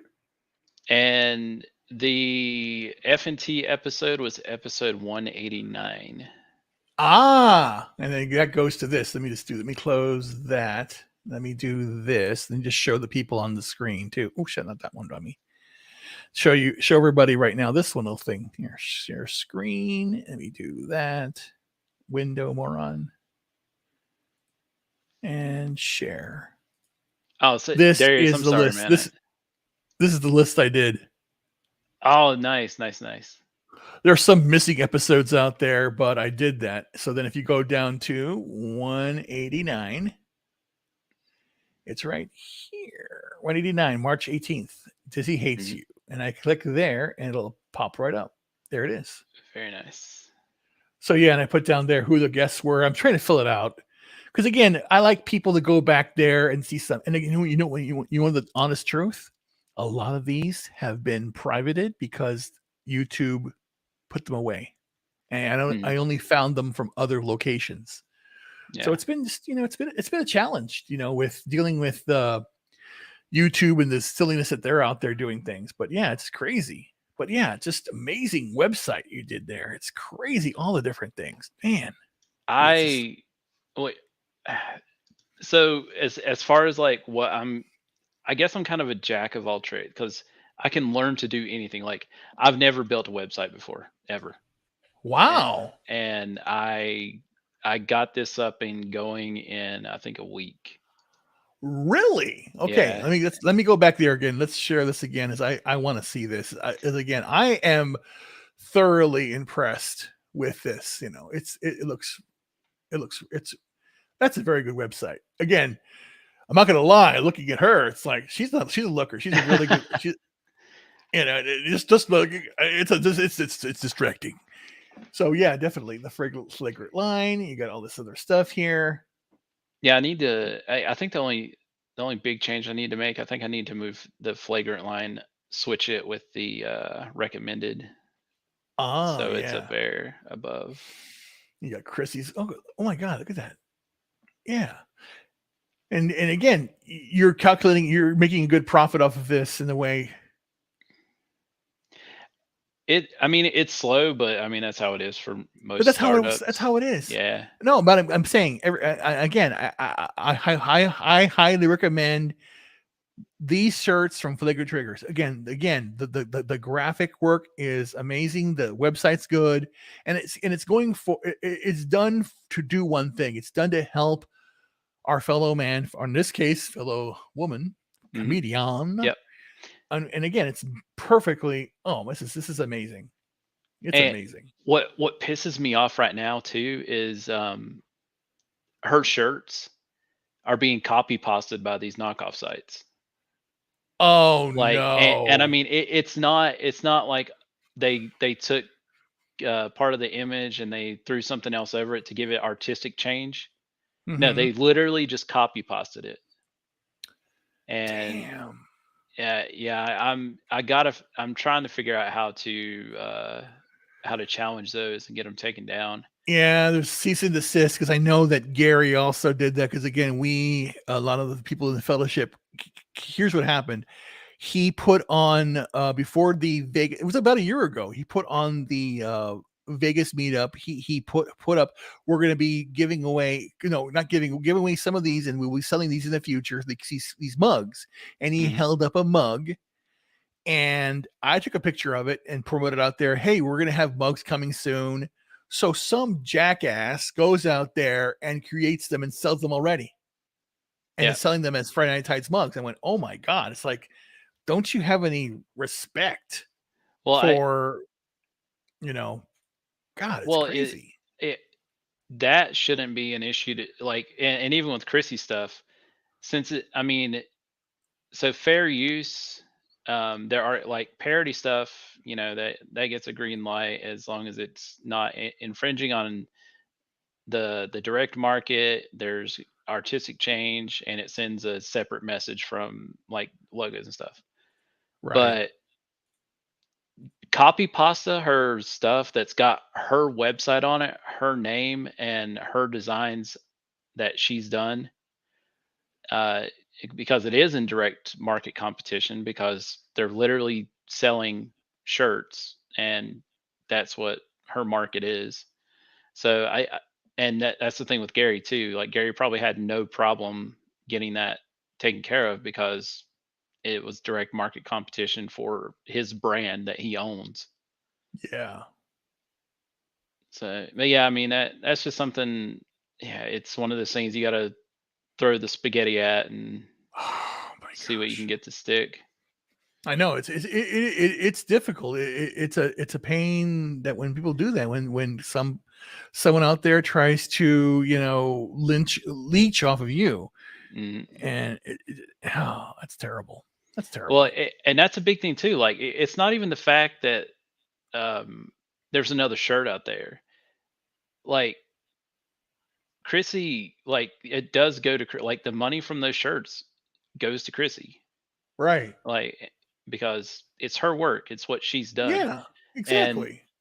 that's one of the things that I actually I want to get to a point with the site and the fellowship to where um, we're recognizable enough to where the fellowship is gets involved, because what I'd like to do is, because people in the fellowship, they're driven, they're artistic. A lot of people are very artistic, Oh yeah. and I'd like to get to a point to where, like, every 3 months or so, there's like an art competition. The fellowship votes on which piece of art they think is best, and then I put that on the site, and the artists get like, I'll promote all their socials and stuff like that, but they also get a cut of the profits from the shirts, because I mean, if they're going to do the work and it's their design, I think they should get some of that kickback too. Yeah. Exactly. Exactly. Like, Yeah. I've never been like this greedy. I need every like I'm very I don't care as long as my stuff's taken care of, because I don't need much to be happy. And if it's helping the fellowship and it's helping with that culture building and people feel like they're like, it gives people a goal and it makes people feel good about what they've done and they get some stuff out of it too, dude, yeah, I'm all about that. Yeah. No, but again, I had no idea. I thought that you were like years in here with us and following FNT. Because, but I came late to it too, because again, I remember when I was first diagnosed with my condition, myasthenia gravis, I was in the hospital. So I started watching, of all people, it was Jeremy. Jeremy was first, and Mm, then it was Gary. But the actual first person I knew or knew of was actually Quarterback Garrett, because I'm a member of the Blaze. I watched I listened to Glenn Beck and then Steven Crowder. mhm. Also, Yep, I love I what they watch do. Crowder every morning. Yeah, I do too if I get a chance. But totally forgot there's a chat function there too. I could be chatting along in there and getting Mhm, talking to people. But again, that's where I came in. So when I said Quarterback Garrett's on FNT, wow, it's crazy. It's like, and then all the guys, and then meeting them, I met Jeremy. I talked to him for a while, and my story about my condition really touched Jeremy. And again, not we. And again, he mentioned it also. If you go back to the Vegas meetup, the Vegas show, if you've seen the Vegas show they did, have you gone I back and didn't seen that? I didn't know, I didn't see the Vegas show. Is that where they Yeah, if got you the go, footage for the intro video? yeah, yeah. If you go back, I think it was. Let me see what episode that was. Let me see. It was Vegas. It was like 5158. Episode 158. Yeah, they mentioned me several times because again, I went there and I told them the truth. I said, I got out of the hospital. I'm here because again, you guys inspired me. It kept me laughing because again, I love laughing. I love having a good time. And if I turn a TV on and I don't laugh, I'm not entertained. I'm not stimulated, then I'm going to turn the TV off. Mm, And the guys have stimulated me with, their reviews, their gameplay, all the things that they've done. It's been amazing. And then again, this to see Chrissy Mayer and her rise and what she's done, it's again another. I kudos to her, and what she's done to be have the balls to go there January 6th and report, to have the mm, balls to release an album called Live from January 6th, and then she's doing it. And what I really appreciate about her is when she doesn't know something, she'll be typing away. You'll see her typing or doing something, or mm, she'll ask those really good questions that no one will ask, or she'll make good points that no one will bring up. Like the one point she brought up that I find very fascinating was when she mentioned in FNT a few weeks ago is like, yeah, Doctor Strange too. I felt very creepy watching this girl being sacrificed on an altar. It's like they were projecting, like they're sacrificing kids. They go, yeah, it is a kind of projection in a way that they're altering. They're trying to like suck the life out of this kid. And a lot of things out there are very, very strange nowadays. And again, I'm a science geek. I love science. I love this. I love astrophysics. I love astronomy. I love organic chemistry. Again, all these things fascinate me. And the one thing that has been one thing in the back of my mind about the CERN and what they're doing there with the large hadron collider, HLHC. And did you know that they did a sacrifice, or they claimed it was a mock sacrifice there in CERN back a few years ago? Hey, nerd reporting life form, my friend. Everyone's welcome here. If you want to join in, everyone's welcome. This is not just a one-on-one thing. You can all come in, but the whole point of this stream is to let everybody know I'm okay. I'm suffering right now with a very bad condition, but bringing people on board. And this is just a little bit of what I want to do in the future, is to support people, bring people on board, show their wares, what they're doing. And again, it's honest people doing an honest day's work for an honest day's pay. That's the whole idea. We're not here to do backroom deals. We're not here to curry favor with anybody. We're here to help each other. That is the bottom line. And that is something that I really respect with everybody in the fellowship. Everyone here is always trying to help each other out, offer advice. And, we say it like it is, again, even when we talk about takes of different shows or movies and this and that nature, we don't all agree. Like I said yesterday on a stream, I liked Shang-Chi. I liked it. It wasn't a bad film to me. Again, I project a lot of things in there because it was a story about fathers and sons and families, and I see things slightly differently. I still think it was really good. I hated Doctor Strange. But again, we're not going to agree on everything. But again, we come together, and you see that FNT. They have a passionate argument. They fight. It's silly, but it means a lot. And then at the end of the day, we have a beer, have a drink, or we just part as friends, and that's what all we have to do. That's what life's all about. Yeah, I think that's like this generation that's coming after us. They don't know how to have a disagreement and maintain a friendship. Right. They But don't understand that. that's childish. That is a childish way of thinking. Exactly. Yeah, it's well, and that kind of plays into the denial of reality too. Children believe believe fantasy, stuff that's not Right. based in reality. And I mean it just seems like a huge extension of that. I know. And that's the thing, basically, because again, when I go to a store, grocery store usually, and the mother's there with the kid, and the kid is crying. If it's a baby, it's a baby. Okay, come on, it's a baby cries, fine. But if as soon as it becomes like a kid, grabbing candy and then putting in the bag, no, you can't have that, and starts having a tantrum right there.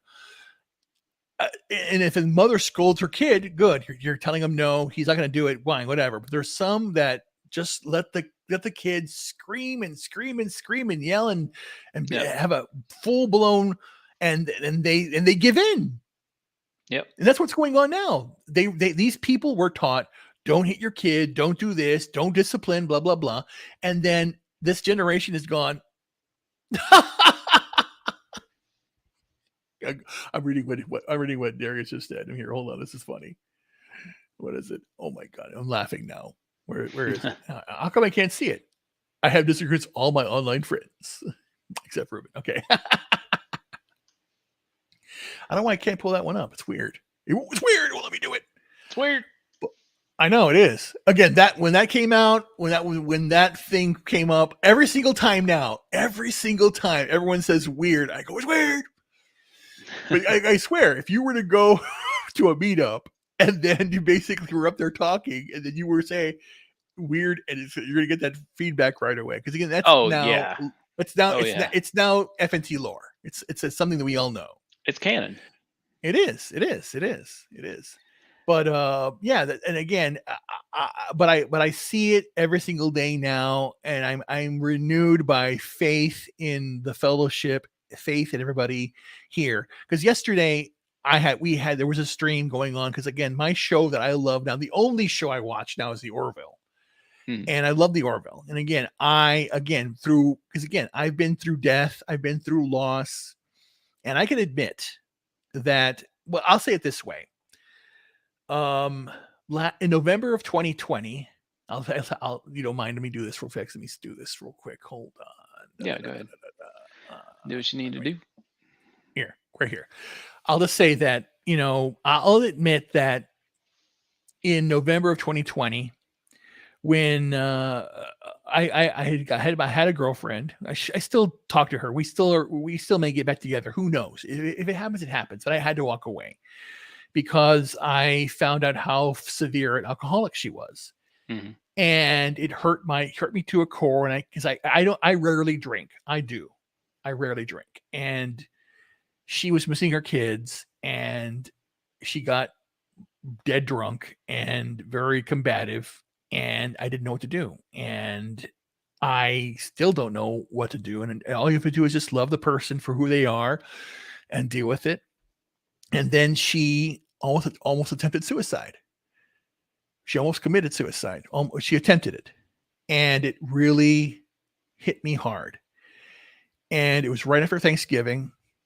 And what I did, I did the dumbest, not the dumbest thing, but I did the dumbest thing to myself. I said, please God, take me, let her live.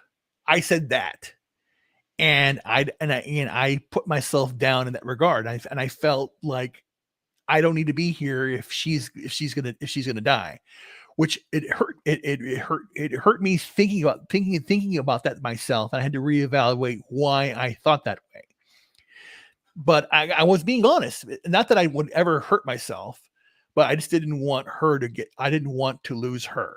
And I didn't want her to, because she has kids, and I didn't want her kids to go. Again, it's this.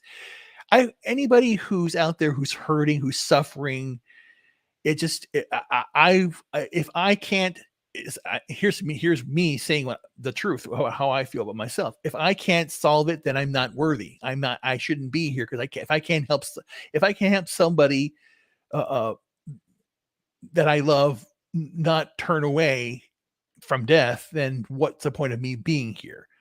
And I reevaluated that, because again, some people they have to go through they have to fight their own battles. So that's why I'm down here in Orlando now, because I had to get away and go away. Because again, my entire life was in Chicago. I was a small child and went to Chicago because my instrument. I don't know if you saw my instrument. I Yep. play the horn, and that, and it means a lot to me. The music meant a lot. Chicago meant a lot to me. I fell in love with Chicago at 9 years old. I had never been to the furthest north I've ever been in my life. Up to that was Dallas. Hmm.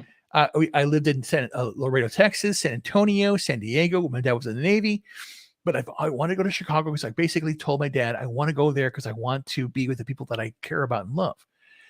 And I had a life there. I met my wife, had a family there in a way. Me and her, not no kids, and built a life. And then lost it all because she passed away. I let go of the house. I let go of the car. I just started.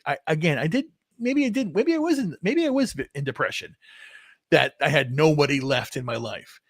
And when I found my girlfriend, it was special because she was something that was special to me, and to have that, going through that pain of here I am about to lose somebody else. What's the point? Why am I losing everybody? Why is everyone dying on me now so quickly? My mother passed away. My father passed away during the pandemic.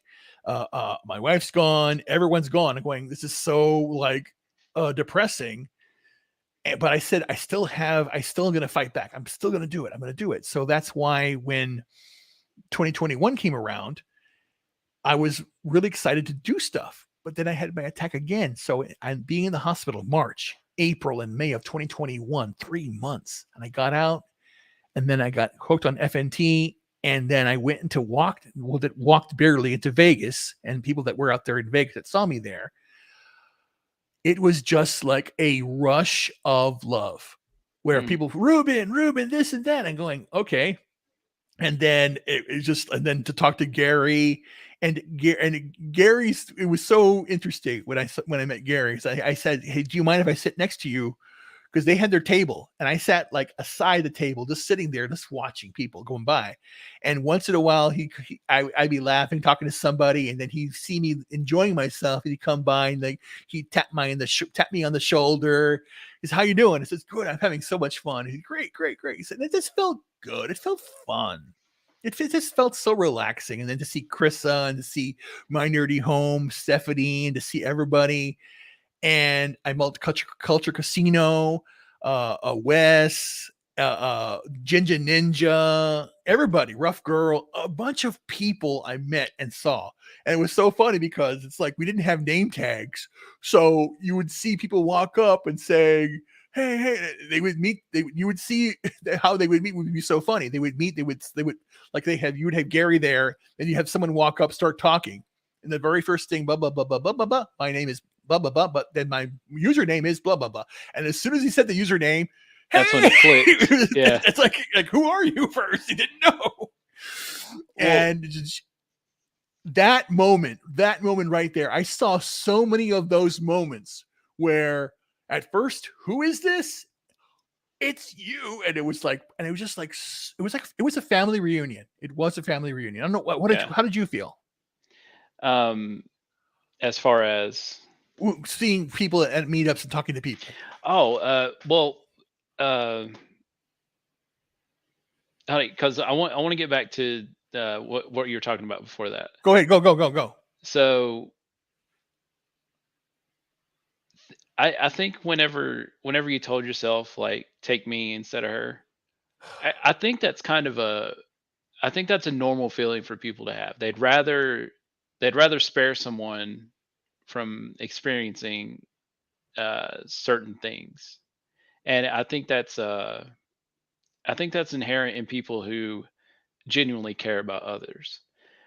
But for the hard part, and maybe you won't like this. I No, just tell me. I need to know.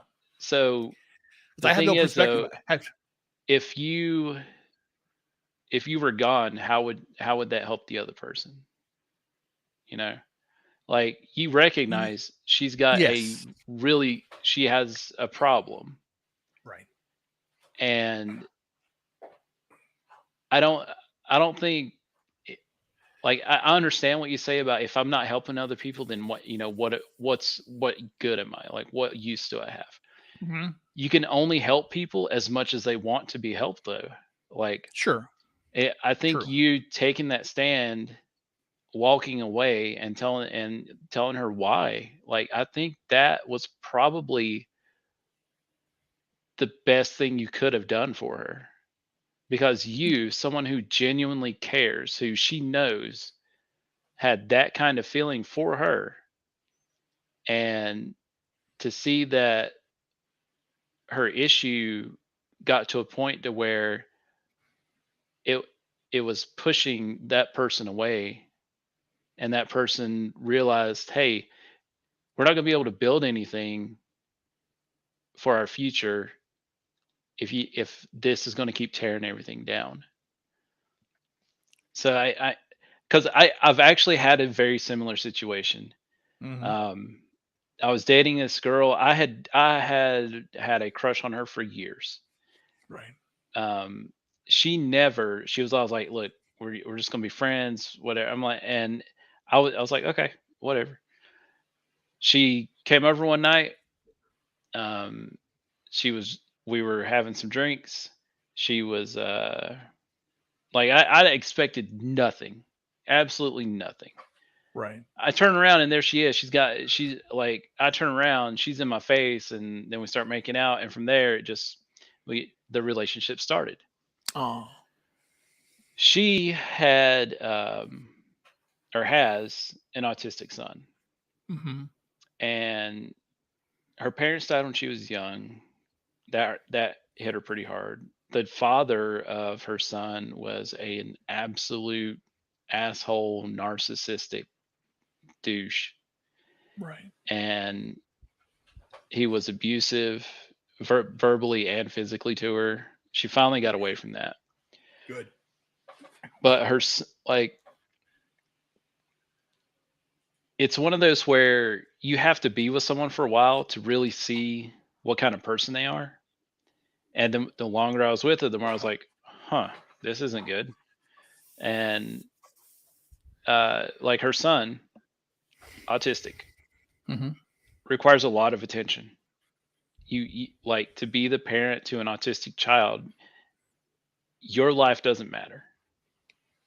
To a very high degree, not complete everything, but you need help, and you have to, like, when that child is at home, you have to give your attention to that child until they reach a certain point. Her idea of taking care of him was, as soon as he got home, she'd just throw him her phone, and that was it. He'd watch Oof. YouTube, and then at the end of the night, she'd always try to get him to do homework, and that's not how it works. Well, one night, my daughter and him got in an argument, and she flipped. She grabbed a bottle of wine, locked herself in my daughter's bedroom with him, and proceeded to just get hammered and not talk about anything. And I was like, okay, yeah, I can't do this. Like, if this is how it's going to be over contentious situations or problems that we face, and your response is to run away, not deal with it, and escape through other means, and just pretend like it'll be all right later, then yeah, it's not, you can't build anything like that. Yeah, that's sad. It's true, and I have dealt with that too. I had a friend of mine of nearly 12 years, and she won't talk to me anymore because I'm sick, which is ironic because I met her in 2009, and in 2010 we were working out together, and then she has chest pains, Hmm. and she goes to the doctor in the hospital, and they tell her it's an anxiety attack, and it's part of her autoimmune condition. But there's something else that's out there that she doesn't know what she has, and subsequently she has to stop working out. So her husband at the time and her family tell her, well, it's anxiety, it's nothing else. But she had a feeling it was. So she's crying, and then I take her, her friend, her best friend, takes her to the hospitals, doctors, all over the United States. We went to Arizona, we went to the different therapies and all that stuff. She finally finds out what she had. She had Lyme disease. Hmm. And no one believed her for, like, oh my God, how long was she misdiagnosed? This is back in 2000, and when was this? 2009, 10. It was 2000. Oh my God, she was diagnosed in 2015. So it took 4 years to get a diagnosis. And all that time, um, it was so hilarious because when we go to an appointment, they think I was her husband because I was the one that was there Yeah. in the middle of the night when she had a seizure, and she would turn to him in the bedroom, into the bed, and say, "Help me," and he would say, "No, just walk it off." Or, "Yeah, I'm serious. I'm The hell. serious." But then the irony is, I was diagnosed in 2016, and then when I was rushed to the hospital, I asked her, and she wouldn't go. Yeah. Oh yeah, I've been there before. Yeah, and then I basically said, and then I said, "I need your help," and she wouldn't help. She said, "Well, I can't take it. If someone's sick, I can't take it," Yeah. and she would just run away. And I went, "Wait a minute. For 4 years, you didn't have anybody believe you, and you have a family. I don't, and you just walk away." And even to this day now, I came down. She basically, during the pandemic, she divorced her husband, and she basically started going out with other guys and stuff like that. I said, it's fine, since that's on your deal. And in fact, here's the thing that was so ironic. She came out that she had a new boyfriend in July of 2020. And she actually said to him, the guy, well, if I hope Reuben approves of you. And like me, and going, what the hell? Why am I having anything to do with say about who you approve and all that stuff? And she wanted me to meet him. Hmm. And you know what I did? I said, yes, of course. Even though I hated the fact that she's seeing some guy, I liked her. And I shook his hand, and we found pretty normal guy, pretty basic, very normal, run of the mill, ordinary IQ guy, really ordinary, very ordinary guy. And so then I said, you know what? I'm going to start dating too. So lo and behold, January 4th weekend, this weekend I met him. And then that was back in 2020, and July 7th, I decided to go start dating. So that's when I started dating, and I met Danelle, the girlfriend I told you about, in August of 2020, late August, September. So I said, hey, why don't you, your boyfriend, me, and my girl go out? She refused, and still refuses today to see her. She didn't want to see her. I know, it's crazy. So, and guess what? When I got here, and when I started getting sick, I called her and said, hey, can you lend me some money? I'll pay you back next week. Because at the time when I got down here, what had happened is when I moved into the first apartment I had, the roommate told me to leave because he found out that I'm a Trump supporter. And I know it's crazy. So I had to pay double rent. So I asked for money from her, and she said no. And I went, are you serious? I'm the one that, and this is me. Anytime that we go out, I buy the dinner all the time. I take care of her. We go do stuff, even all those hospital trips. I never asked her for a dime. And I asked her for $1. She wouldn't give it to me. And then she goes, well, that's why I have money, because you give away all your money. And I went, I'm not giving it away. It's us doing stuff together. That's what you're supposed to do. We're helping each other out. And I thought you were going to help me. And she just said no. I went, okay, fine. So I've called her several times since I've been sick in the last few weeks, and she hasn't returned my call because I'm sick. And she goes, I cannot deal with anybody who's sick, and I cannot look at you sick. So she has an aversion to people who are ill. And it hurts. It hurts. I lost someone like that. And in turn, me and Danelle still talk. Once that we've talked pretty much, every other day. This is her weekend with her kids, so we don't. And I just talked to her, and basically I'm encouraging her to get better, to continue with AA, continue talking about your depression, getting yourself better. Because one day, of course, I love her. I want her back. But I want her to figure her shit out first. That's number one. And that is the hardest thing to do, is to let that person go because you want them to do it on their own. And I understand that completely. And I completely empathize with your story, because it hurts. Because again, the one thing that I don't like, or I can empathize with, is men. As men, we are expendable. When war happens, they send us off to war. In a disaster, we always say women and children first to be saved. We are supposed to, because again, there was one line, I don't know who said it, but it touches my heart every single time I read it. Men do not think women are weak. We think they are special. They should be protected because they are unique. Women are what keeps humanity going. That is where our seed is. Our seed goes in the woman. That is humanity, our future. And that's why we protect women. We protect them because they're precious, not because they're weak. And again, and even what people say about how men treated women in the Victorian era badly, and they put them down. You can't have a voice. You just all of the bad stuff that went on. You're pretty good. You're pretty good, dame. You know, you're good on it.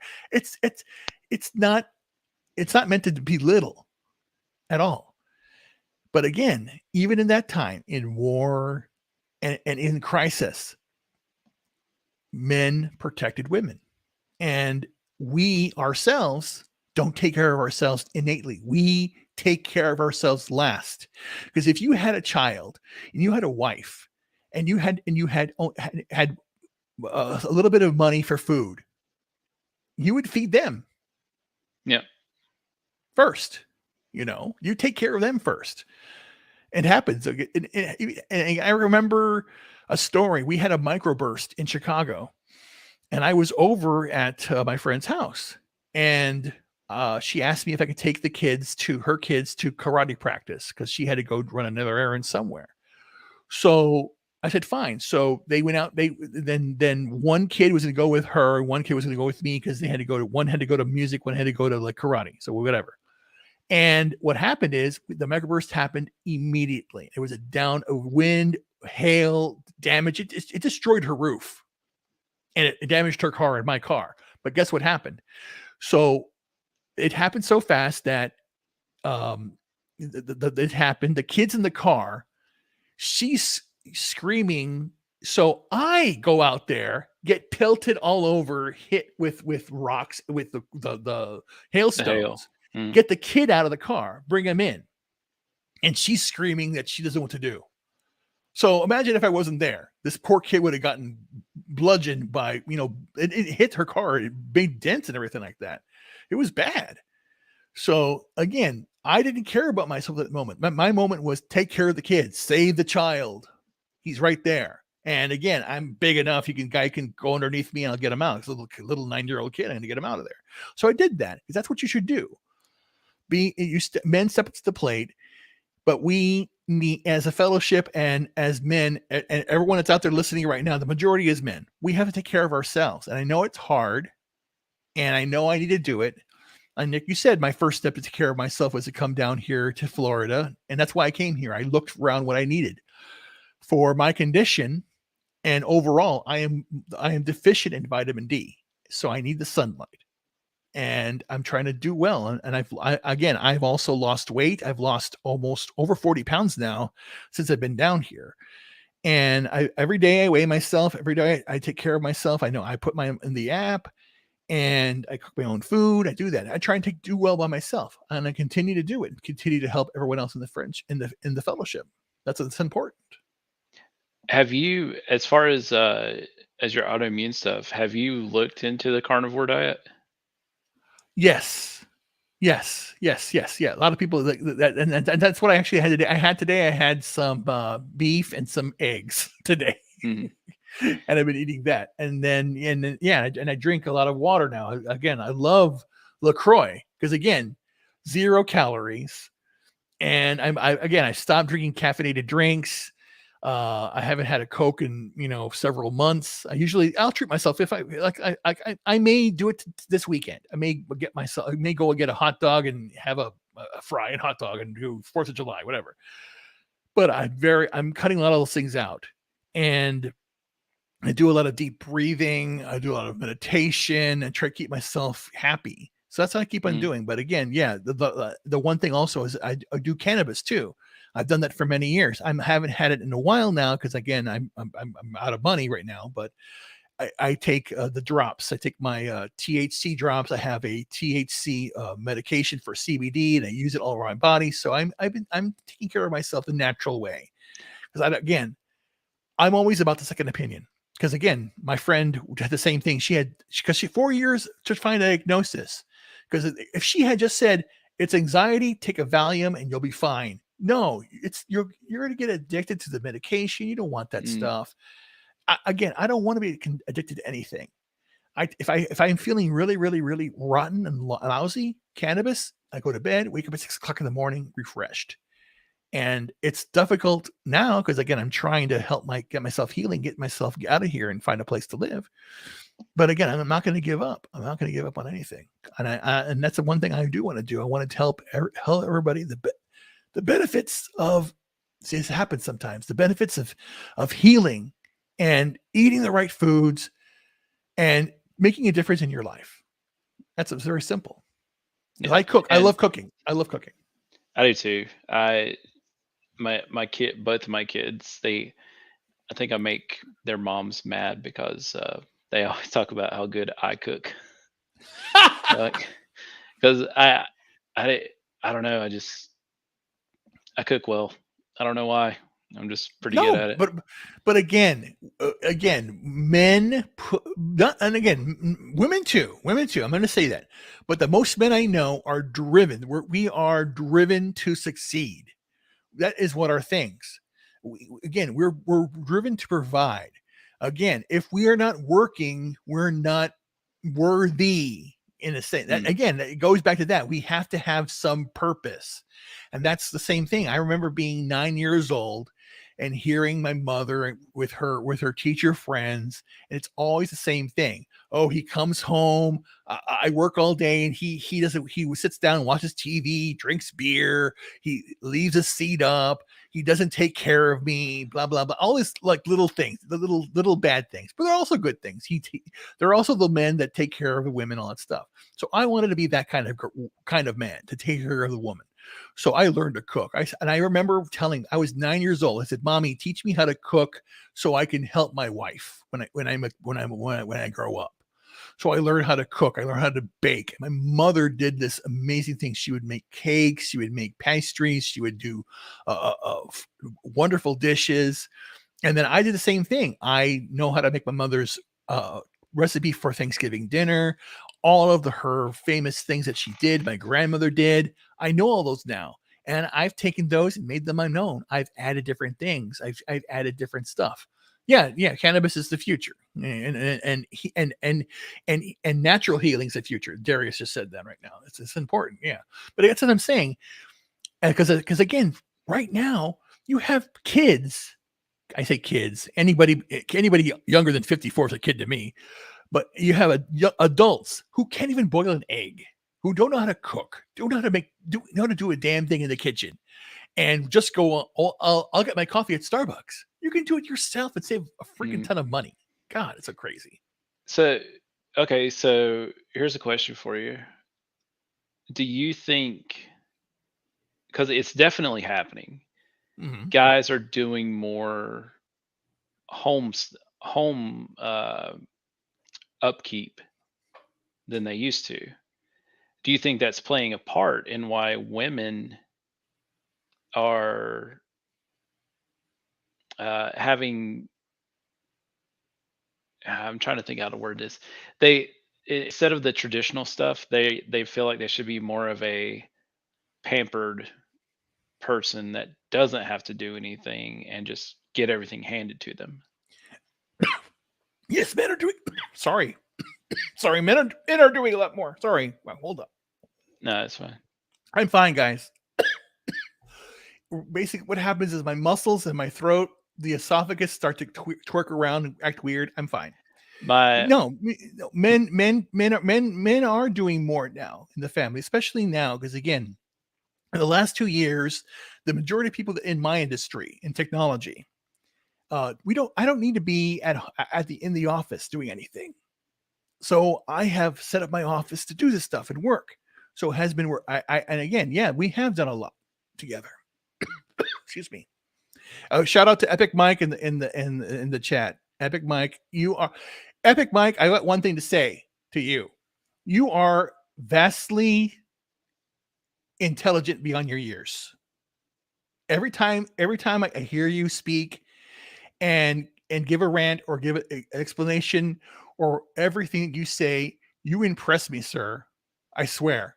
I go, you are going places. You should have your own. You should. Epic Mike should have the Epic Mike show. It should be televised. It'd be a hit. You are a Tim Pool, my sir, and he is. Epic Mike's an amazing guy. Again, I just want to shout out for him. He's amazing. no, well, there's so many people in the fellowship who are talented I at know. That's what I'm saying. Oh no. Yeah, no, but it's true. It's again, and again, Epic Mike is he reminds me of Jordan Peterson in a way. I swear, he's really you are really intelligent. You really speak for your heart. And every single time when I see Tuesday night's main event, my God, all your takes are spot on, right on. And I just want to let you know how appreciative I am of having someone of your vast intelligence there. And it's really a good trait to have. Because again, I think, yeah, I get a lot of people, and there's so many smart people here. Like yourself, what you've done, what Chrissy's done, what everyone's done, Darius, everyone. I've talked to so many different people. That's why I love doing streams. And I basically like have these types of get-togethers. Is again, we're getting together, we're talking about these things. So this is wonderful. But yeah, men these days have done a lot more. And it's harder on them because women are being taught that men are the oppressor. So, but again, what we're doing now here is men are stepping up. Men are changing. They have changed their offices to be stay-at-home dads.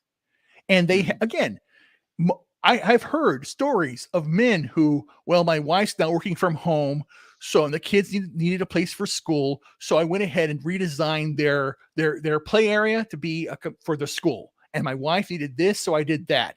And that's men going to Home Depot, getting the stuff done, designing it for their wives, and then working together to getting it done. And sometimes they're collaborative. I remember my parents would do that. My mom, my dad, and the boys would do the sheetrock of our houses. We did remodeling ourselves. We would do it, and we did that. And my mother would go in there and paint, do stuff like that. Well, I think that's more of the normal, like traditional, like the guys did the labor stuff and the more physically intensive stuff. Yes. And the women did the decorating, cooking, cleaning, stuff like that. What I'm talking about is you see these single, like the stay-at-home dad who takes care of the kids, does all the cooking, and works and all this stuff. And you see the flip, which it is different from back in the 50s, 60s and stuff, because whenever the corporations they went to the women in the workforce doubled basically overnight. And I think corporations loved that because they got twice the work and they could stagnate the wage, because now the single income home required two people over a certain period of time. So I mean, I get it. If you got two parents working, yeah, it's probably split up a little bit more, but maybe it's more of the way women, like, and you touched on it a little bit with the way women are being, uh, the programming they're getting now. Yes. Yeah. Where women are being taught that men don't matter. They are there to buy you stuff, give you stuff, make your life easy.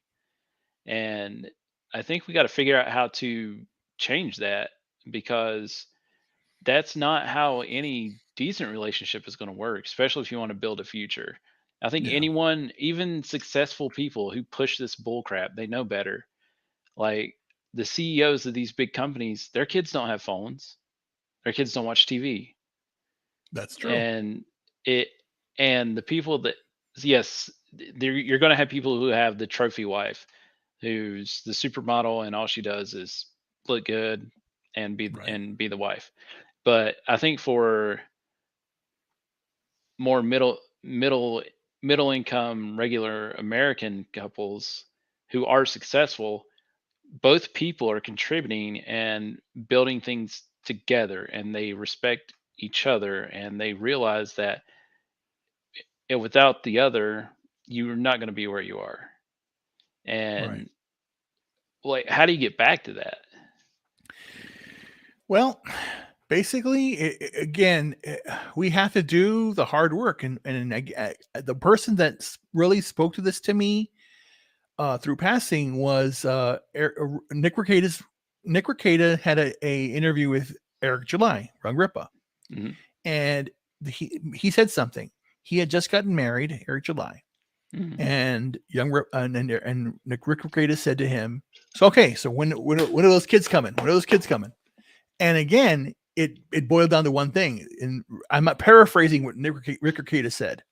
He said, no matter what you do, the most important impact you can do to change the world is to have kids and to teach them. Or if you are a guardian or in a kid's life, is to teach them your values, teach them your consistency, teach them authenticity, point out to them gently what's going on. And the fact that, because daddy, they'll say it, daddy, mom, the teacher said this and this and this and this, and they said, okay, that's your school.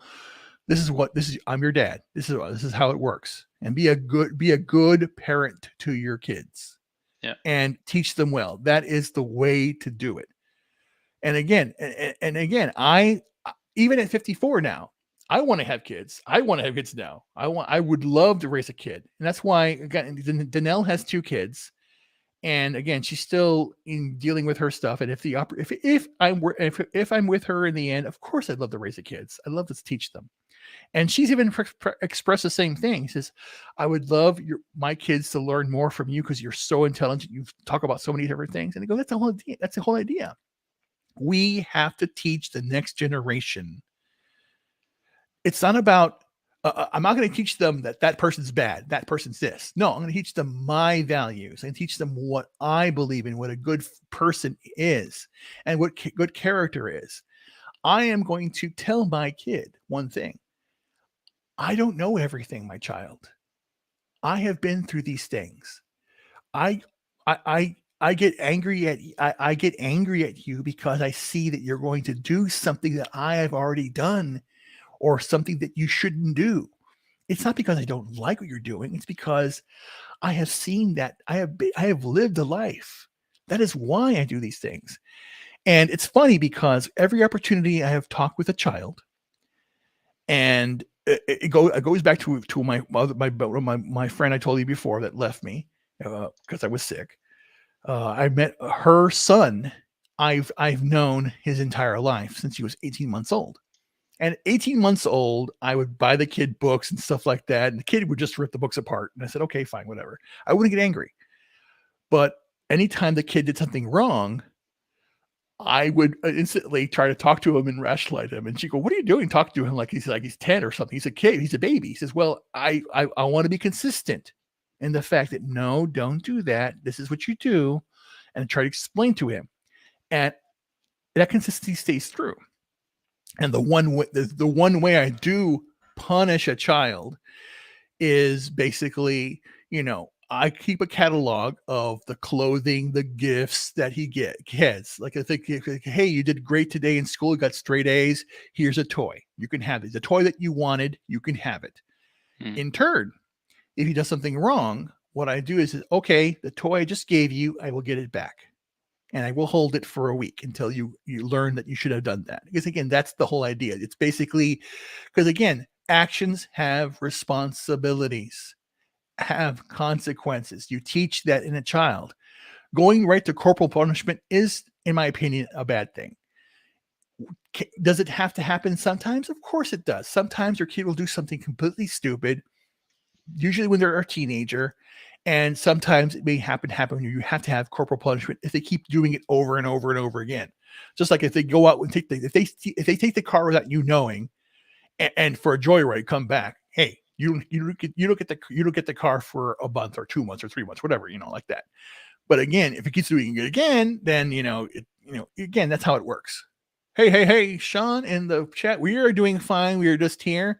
Anybody out there? This is just a preview. Also, I came out here because I was up and I'm a little tired still, but I just wanted to basically let everyone know what's going on, how I am doing. I'm feeling okay. See, now I'm coughing. And of course, give you a little preview here of what I'm going to do in the future, hopefully in 2023, after I've completely been in remission from a condition. That's funny. I'm going to start having my show not associated with, where I bring on content creators like Flagrant Triggers here and show their wares, what they're doing, and get it out there, because that's important. and just I'll show it to you right now again because as we're out here right now. Flagrant Triggers got a hold of Chrissy Mayer. He joined us through Chrissy Mayer and found the fellowship. So this is how our impact, our fellowship is growing. We are making inroads, and we're finding our fellow compatriots that are going to get together and make a difference one person at a time. That's all it is. I'm just one man. I am nobody. I am one of 8 billion people. But you want to know one thing? This universe is mine. I'm going to make what I want with it.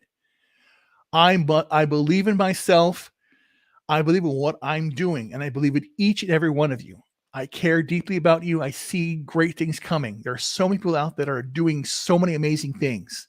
And that is the only way we're going to make a difference in this world. Why pay Disney for a shirt that has the mouse on it when you could have this wonderful thing right here, which I love? That is my favorite. Again, this one here is my favorite shirt of all time. I love this thing. Now, Yeah, who designed this? Did you design this? yeah, yeah. Wow. As far as all the shirts on the Flagrant side right now, I've done all of them. Damn. That is Yeah, amazing. and that was my first like not meme actual design.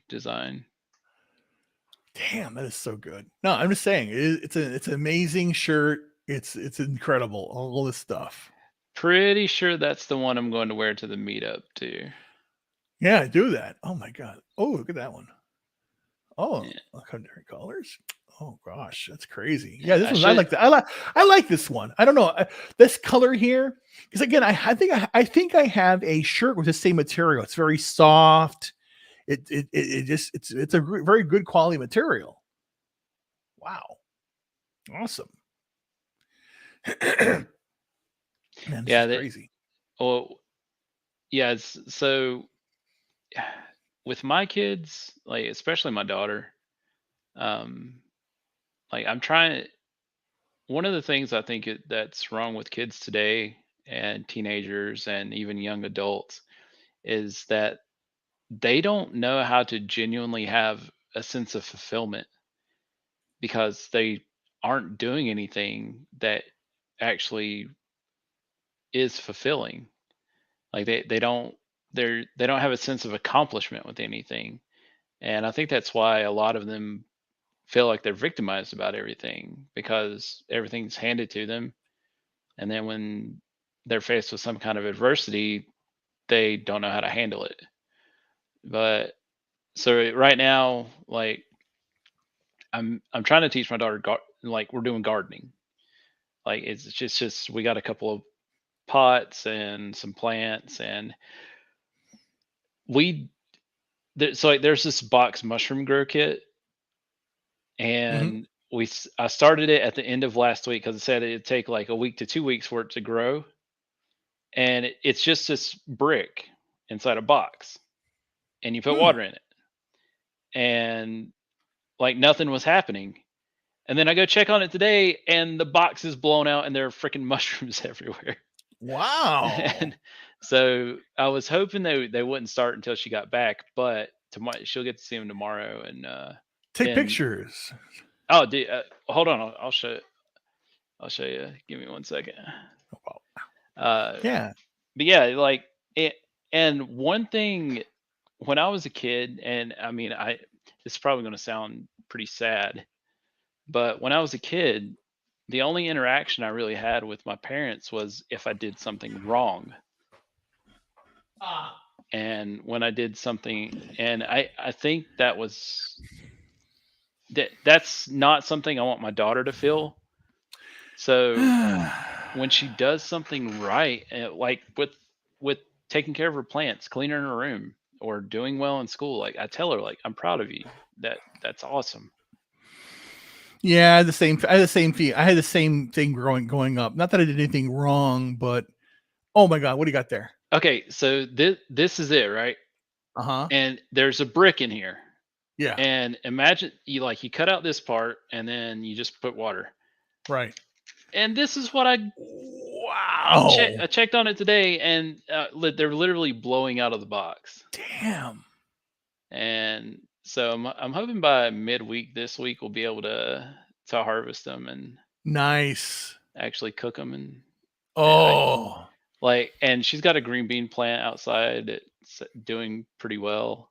But we've Wow. also had I tried to germinate some strawberries with her, and we looked up how to do it, and um, it didn't take. And I think Oh. it's important for her to experience that too. Like, success is great. Mm-hmm. Failure is going to happen though. So Oh what do you yeah. do with that? You learn from it. Yeah, exactly. And like when she does something wrong, it's like you were saying, like I've rarely ever had to uh There for do any you. kind of corporal punishment with my daughter. Like there are a couple things where it's like if she did that, it was immediately like, yep, I'm gonna pop you on the butt. Like uh trying to hit me or anything like that. And this is when she was smaller. But it to me, like you pop them on the butt, get their attention, so they're like, "Oh crap," you know, and then that usually is enough.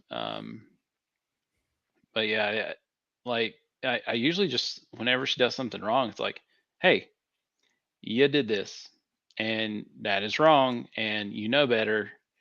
And sometimes I put her in timeout, but usually it's just like the big thing is I talk to her and tell her, "Hey, you know better. Why'd you do this?" And most of the time it's because she's feeling something that's completely unrelated to what she did.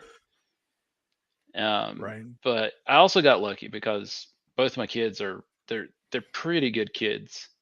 They're both really smart. They're really intelligent, and they with my daughter wants to do better things, and I love that. Like I want her to strive to be better. And like with the gardening stuff, like I want her to like whenever she grows a new plant, or whenever we're able to harvest the green beans outside or the mushrooms.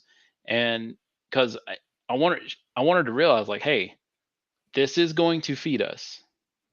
It might not be forever, it might just be a couple of meals, it might not be huge. You're still feeding us, and that is important, like whether you think it is or not. I think it's awesome my daughter grew a green bean plant, and we're going to be able to eat.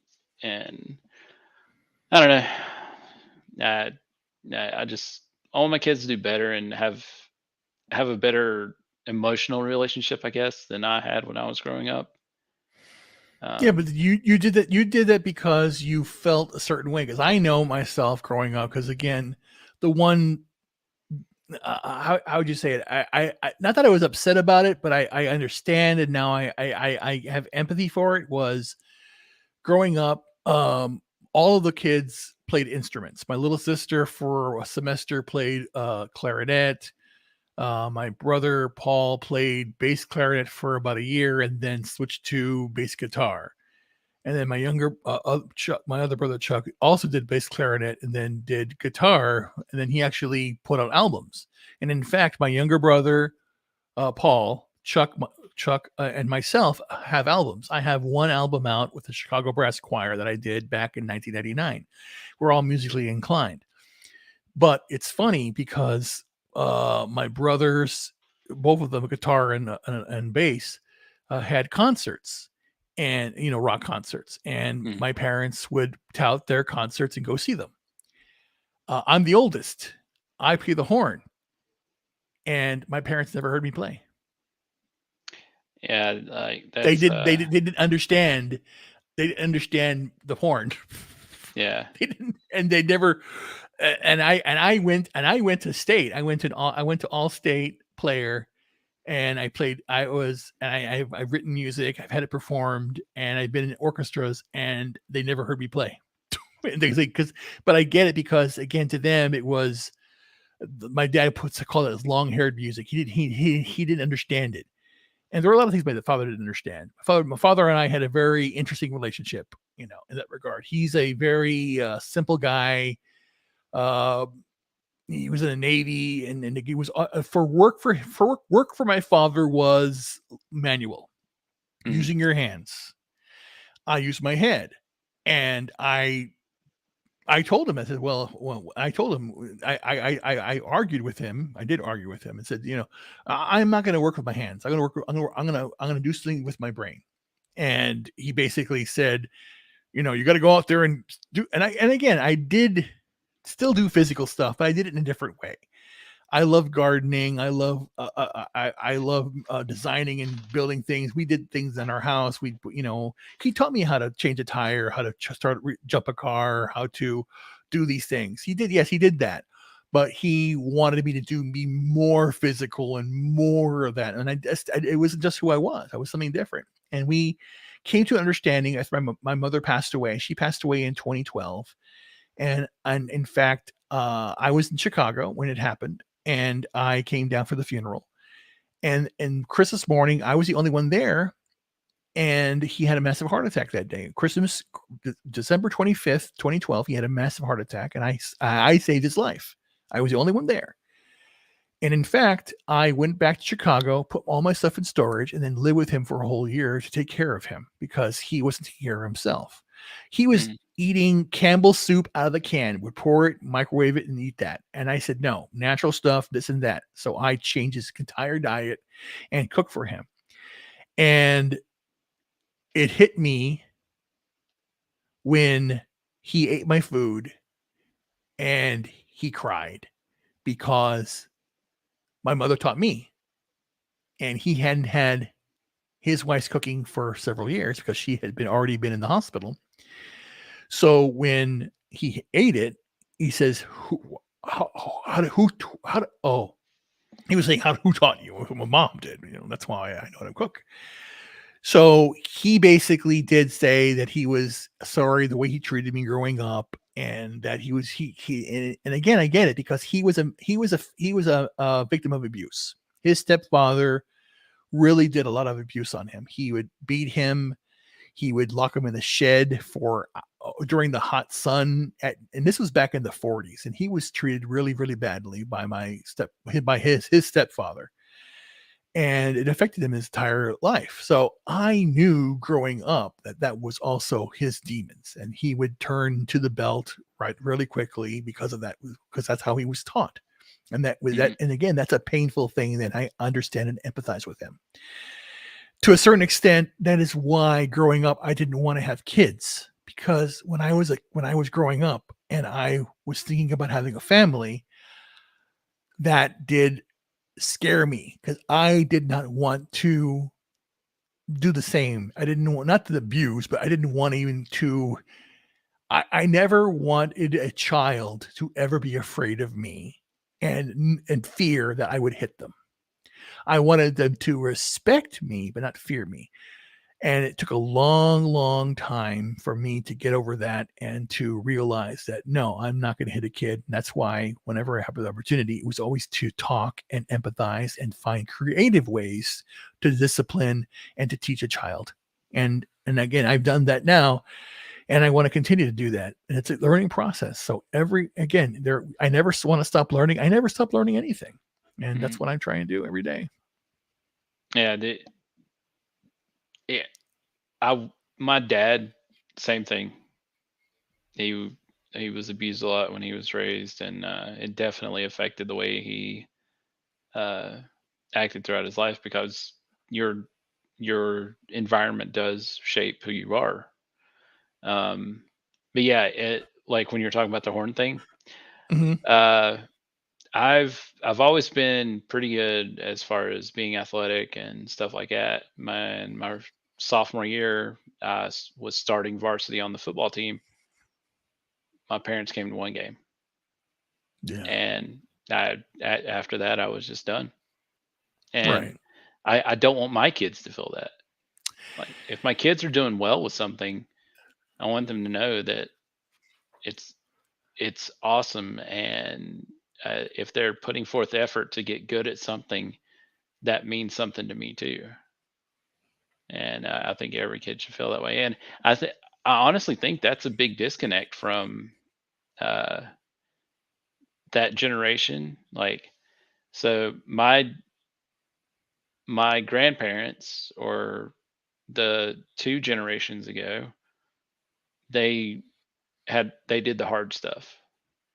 Yes. Their kids got to enjoy the fruit from that hard stuff that they went through.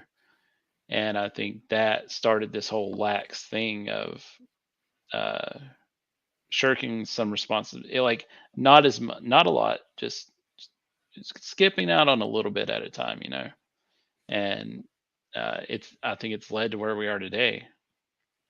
But I think Yeah. our generation is saying, "Oh, hey, wait, wait, wait."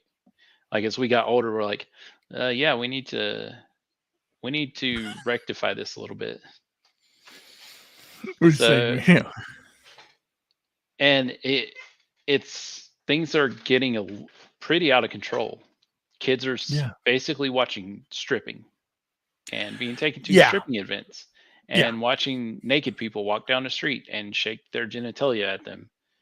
Yeah. It's And just, that eh, that's finally, I mean, it's taken that, which is too much in my opinion, but finally people are like, "Oh, hey, no, we do not want this." right. And again, we're not being tribal. We're just being, like some common decency. And again, Yeah. Yeah. when it comes to, again, if you're of age, if you're a consenting adult, and if you're of age and you want to do whatever you want to do with your body, you want to do, change it, do this and do that, call yourself a horse, whatever. I don't care. I Mm. don't care. It's what you do with yourself. Again, but number one, don't harm kids at all. Again, don't touch them, don't hurt them, don't do anything like that, and don't even indoctrinate. You're not going to, again, it is a parent's responsibility to show them who they are in part of their family and their group. And this really exploded on the screen, on the scene during the pandemic when kids were in school at Oh yeah. home on Zooms, Yep. and parents went, "What the hell is going on here?" And the only people we had to blame are ourselves, but also I think it's basically it's a sham, because again, the whole thing's a sham. Uh, I'll explain this way. Um, like Black Friday happens. It's a sale. You see every year these morons killing each other for whatever item is out there.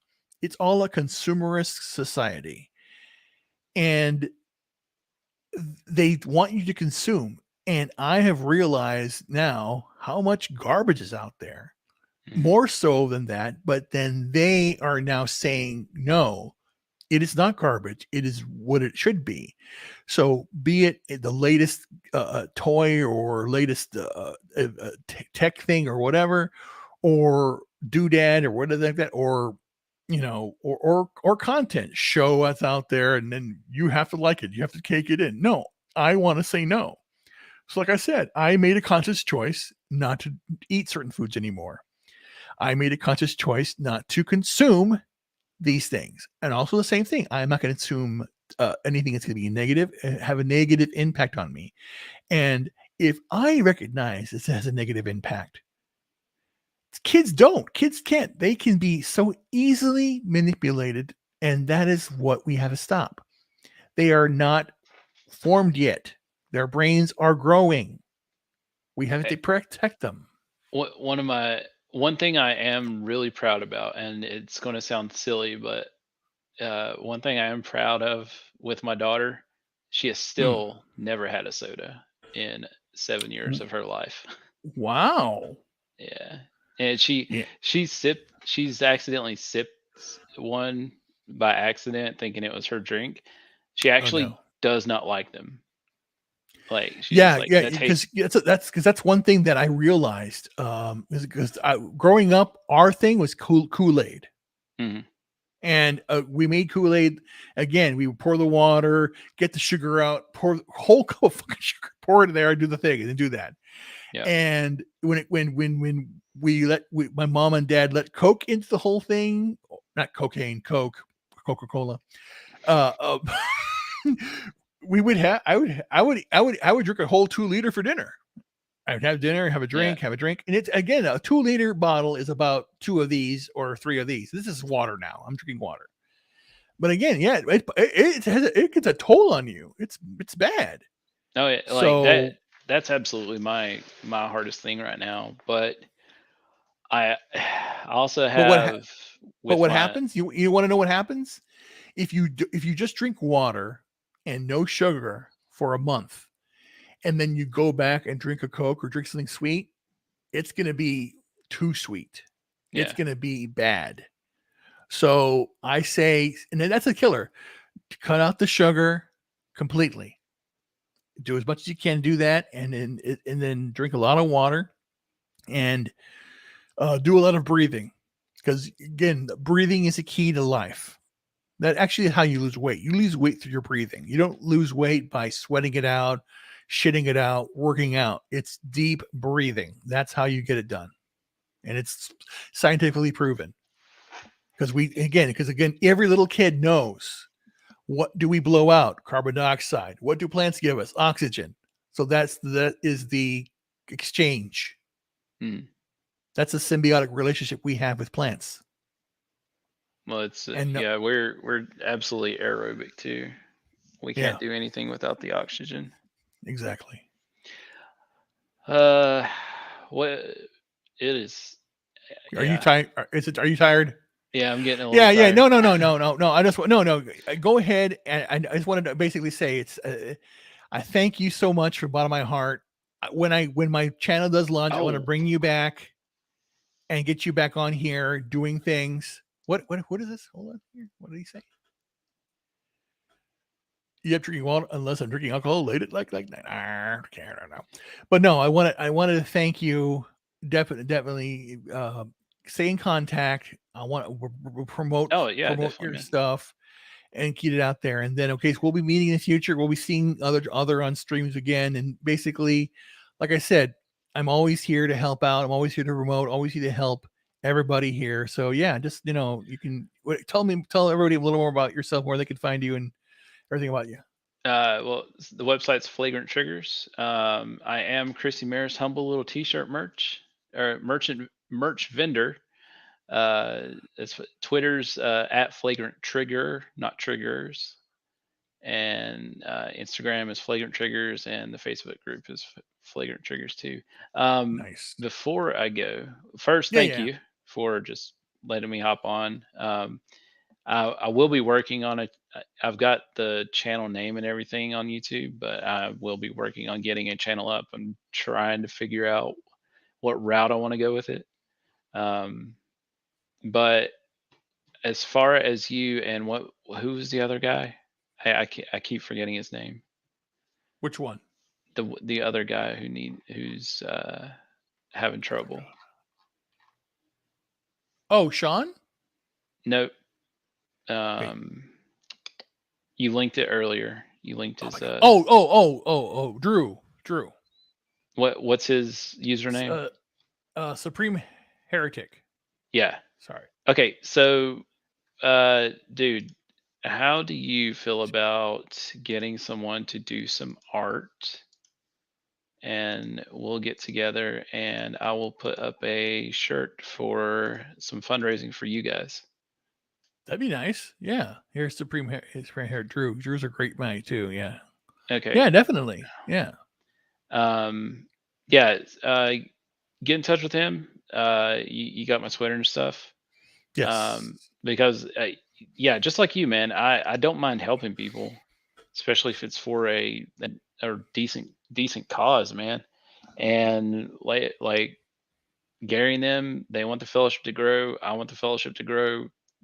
This, like I said, it's a home for people who are being forgotten about by this oppressive cult like society.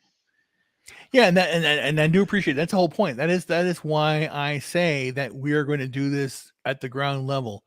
It's all about people coming together, talking face to face, knowing what's going on in their lives, and then giving a heart to heart. I'm going to say that again, I felt lost a few weeks ago because I was sitting here and I had a seizure and I had nobody and I just felt so isolated and alone, and I'm still dealing with the residual effects of it, and it hurts. And it hurts that I can't even call my family, and they're not even answering the phone calls. And they just again, I don't. Again, it's very very. It hurts, and it boils down to those. You know how it is. It's like if you're the guy that walks in and buys everyone drinks, and then suddenly you want someone to buy you a drink back, and they say, "Oh well, Yeah. as long as your purpose to them has gone, they just walk away. They were never your friends." So I've learned a lot about that. Again, through thick and thin, and if they don't want to be through, they're there with you through the dark times. That's why I appreciate those people that are there when I'm at the lowest, because I am going to come back roaring and be big and strong and get it done. So that's what I'm going to do, and I really appreciate that. Yeah, definitely. And I know there are a lot of people out there that have.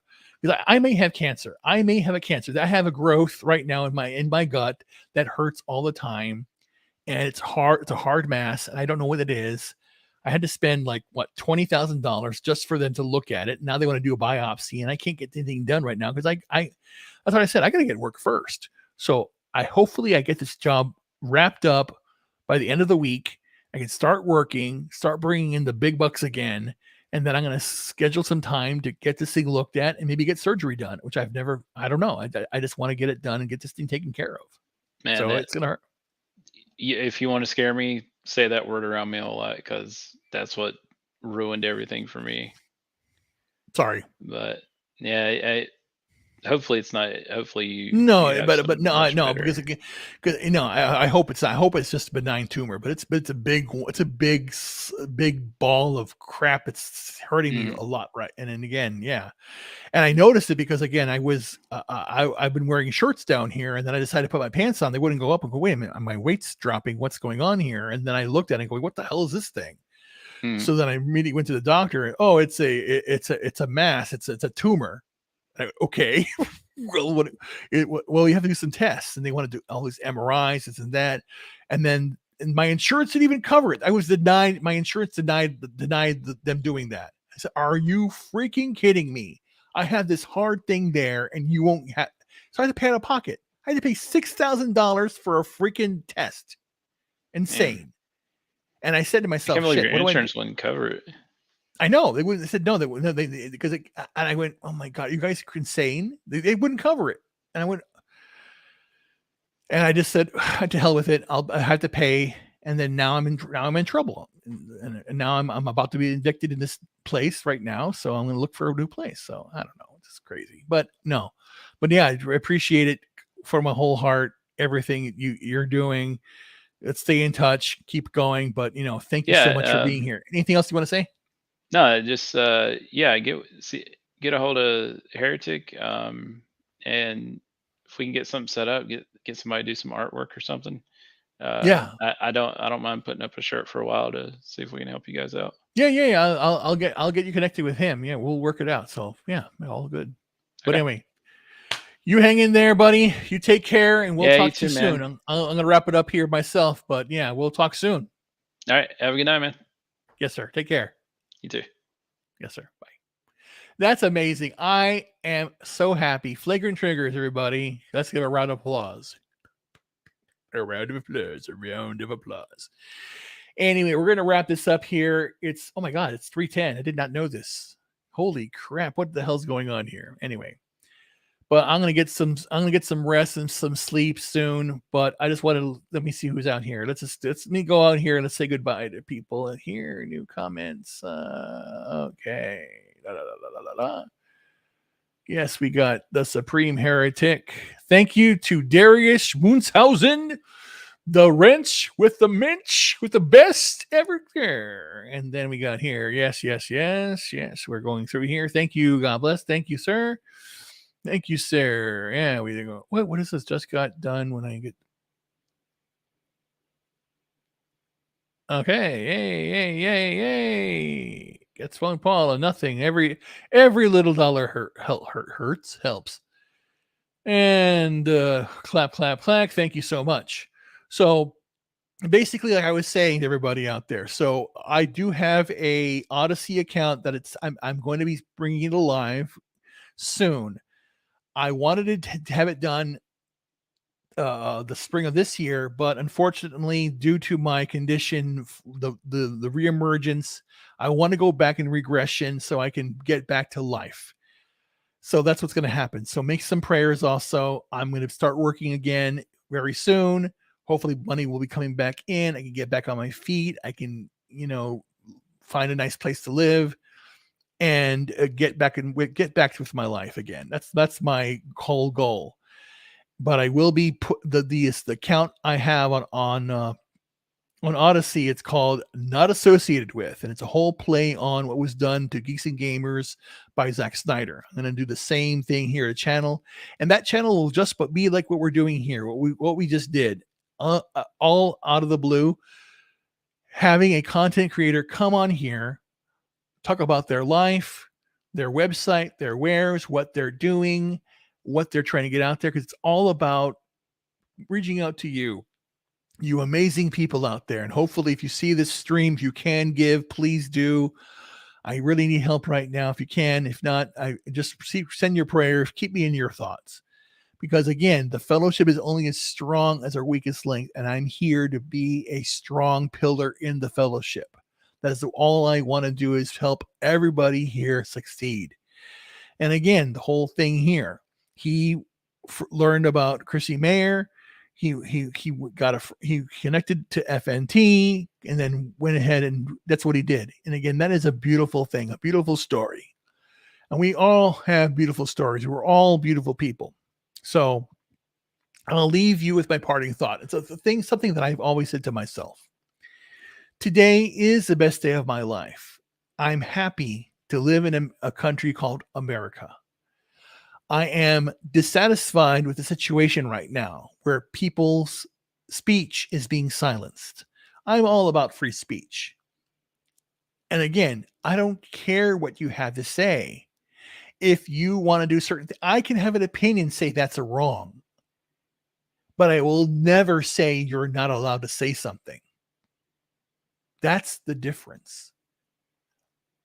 I will stand by your right to say and do what you want to do with your body and your essence. Now, we all know that abortion is not about you. You are murdering a kid, okay? That's my fact of saying you are doing that. Say that you're doing it, but again, 15 weeks, people. 15 weeks. You can't make your mind by then? Come on. Anyway. But going back to the whole idea here. I am here to serve. That is my goal. I want to serve the fellowship. I want you to all be successful. And in turn, I want to see success stories like that. The greatest success story we had last week or last Friday was with the marriage proposal. It's again, we have the wonderful t-shirts that Flagrant Triggers was putting out there. We had the wonderful comedy of Chrissy Mayer, which I still want to watch the stream again because I can't get enough of that. But every single person out there, and I want to basically say thank you to Darius, thank you to Sean oh my God, Landrigan. I hope if I botched that, then you start laughing. I'm an idiot. I can't say anything today. Again, an epic Mike. Thank you also for being here and spending some time here. I really appreciate you. There are just so many talented people out there. And again, that's the one. Shoot. Sorry, guys. Hold on. This is what I'm. Here's what happens right now. What's happening right now is that my back is in spasm a little bit, so I got to move it a bit. Ow, ow, ow, to stop it from like spasming a little bit. That's why I do that. Ow. And then it's very tight. But like I said, the fellowship has inspired me to do great things. There's so many people out there. And again, here's what Gary, Jeremy, Ryan, and they said this. They said that get your voice out there. Get it done. Now think about that. If a selfish YouTuber wouldn't want you to give their voice, they would want you to listen to them and only them. We're not selfish. We are selfless. Every single person that I've met in the fellowship cares, has a caring heart, believes in a better tomorrow, knows that right now we're living in clown world, but we believe in a brighter future. And I'm so impressed by all of you. And I know there's somebody out there that will either listen to the stream or someone who listens to any of the other streams or videos out there and has that itch to say, can I do this? No, I can't do that.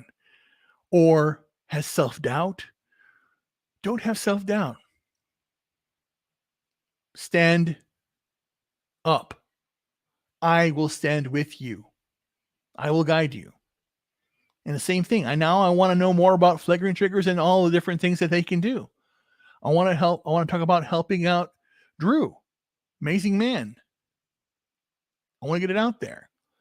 I'm inspired now. I'm really inspired by this because, again, that's the whole idea that we can make a difference. Turning on the TV and seeing nonsense is just depressing. But turning on YouTube, following content creators and just normal people like myself who believe in a better tomorrow is the message I want to hear.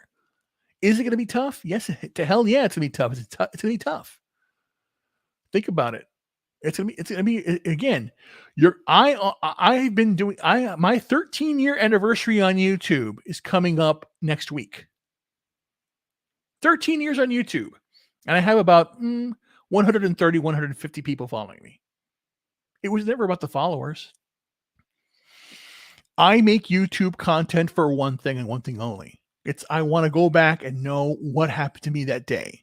I want to know that what I did, I was consistent about it. I'm trying to lose weight, even in my condition. Even though I can't work out, I'm still trying to lose weight. I do exercises. I've dropped. I track my weight. I when I started this journey, I was at 565. I'm now at 525. So I've lost quite a bit of pounds, and I continue to lose. I continue to fight for it, but I have to do it a different way. And I just had it here, like I did. I did a little thing. Where I have a milestone. Where I have the whole sorry, not that moron. The whole breakdown. I'll do this on the whole thing. I'll do this on another thing. But the whole idea where I have my weight, my whole thing. It's all listed here. Every day I weigh it, and I have my milestones here. That's my last weight, 526.6. This is my new milestone here, and I'm going to do that. And I know I track my weight, track everything, track my heart rate, track everything. Have the Aura watch, Aura ring, and I'm going to do reviews. I'm going to do reviews too. The Aura ring is something I use it tracks my breath, my heart rate, my sleep, my temperature, and all that. I wear my Apple Watch because it tracks. Because again, if I fall down and I can't get up, I call the police or ambulance from right there. Technology is very important to me, and I want to teach you how to utilize technology too. Again, also what I'm going to be doing also, hopefully very soon, is if you want the same setup I have, I'm going to put a list together of the setup I have. I'm also going to investigate different systems and how to set them up. If you want to be a content creator, I want to basically help you build an image that makes your computer run faster. that you're only utilizing it for streaming and gameplay if you want to. That's why I have this set up. I have an ultra wide monitor. Right now, I'm looking at 3 different monitors, almost, but it's like one giant monitor because I want to help. Because you know what? I want to play games with the guys. I want to have fun with everybody. Also, I have computer here, and I know this is what it's built for, and I'm going to do that. The same thing too. I want your computer to succeed. I don't want you to spend a lot of money on a computer if you don't have to. Like you tell me, hey Reuben, I have X amount of money. I want a computer that does this. Which one do you recommend? Come to me and I will help you find the computer that you want. Because that's what I do for large corporations. That's what I'm basically saying. What I do for corporations, I want to do for you. I want to help you succeed. If you need a guest or you want someone content too, because again, right now you had Flagrant Triggers. He wanted to bring on do other things with other people. Same thing too. I want to bring you on board. I want to talk to you. I want to promote you. Because again, the future is us. Billions and billions of dollars are spent by Hollywood and big media and big tech for different things. But again, we are just a small group of people coming together with a common goal. The common goal is to be authentic. And that's it. And to be true to our hearts for the things that we love. We don't want them to go away. We want to keep them and nurture them. Of course, things change. But again, you have to have consistency of the lore. Consistency. That is why when you have perfect example, the Harry Potter series, book 1 leads to book 2, leads to book 3, leads to book 4. Any retcons or all that are, maybe errors of the writer that they address, but they're not drastic. What's going on right now is severely drastic. They are breaking down and destroying the continuity that we believe in. And that's all we're calling out. We are not toxic at all. We are passionate about it. And if you want to come in and change the rules, I said it yesterday. It's basically the same thing as we have played chess for centuries. And then someone comes along and takes that chess set and starts playing checkers with it. It is not checkers. It's a chess game. Oh, you're just a hater. You don't want us to play checkers. Oh, you can play checkers with it. Yeah, but it's not checkers. It's chess. And then we're insisting on saying it's one thing and they're saying it's another. And that's what's going on now. The sky is blue, water is wet. The sun is a star. Again, there are certain things that are true. And we are going to hold those things. And I don't want you ever to compromise on your principles. If you believe in something, even if it goes against like the conversation we had yesterday regarding the Orville, I had a conversation with a panel debate: is the Orville woke or not? The majority of the panel at the end of the day said 67% said it was woke, 33% said it wasn't. I fall on the 33% that says it's not woke. Now, does that mean that I hate the 67 people that think it's woke? No, that's their opinion. That's their opinion. I still love the show. And I will, but again, I will tell you why I love the show. And I went through like a 3-hour thing on why I love the show. At the end of the day, we parted ways as friends because that's what friends do. Friends come together, just like your buddy who may love, like, let's say, the Cubs versus the White Sox, the Yankees versus the Red Sox. And again, fans are fans. But at the end of the day, you put those things aside and you shake and you're friends. And that's what we have lost. We have lost the art of just compromise and debate to understand there's another side to the coin. There always is. I have no qualm if you're a man, you want to be with a man. And if you're a woman, you want to be with a woman. I don't care. Love who you love. Again, do what you want to do. but actions have consequences. Like if I basically say I want to go nude beaching, I can do it, but I'll be arrested for indecent exposure. But that's consequences. Everyone has consequences. But again, if you're a man or woman of conviction, stand by your principles. Stand by what you believe. And back those things up until you're questioned. Has my opinion changed over the years? Of course it has. Drastically, it's changed. Growing up, I wouldn't touch marijuana. Then I did my research and found out what it is. It's cannabis. It helps. And again, I was much older when I started taking cannabis, and I got my medical card. I will do it the legal way. And I got my medical card because it helps with myasthenia gravis. After I take the cannabis, my muscles stop hurting. I actually feel relief. And in turn, and I'll do this in another stream because I did help found a cannabis company back in the day. I partied with them for, they did things to me that I didn't appreciate, and I walked away from that business deal.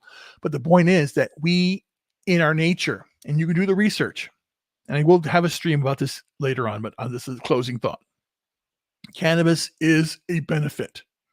It is one of the first drugs we used. Even back in the 16th century, they used it for cancer. But then again, Big Pharma demonized it. It was one of the first things they did. They went after cannabis. What's this here? What am I looking at?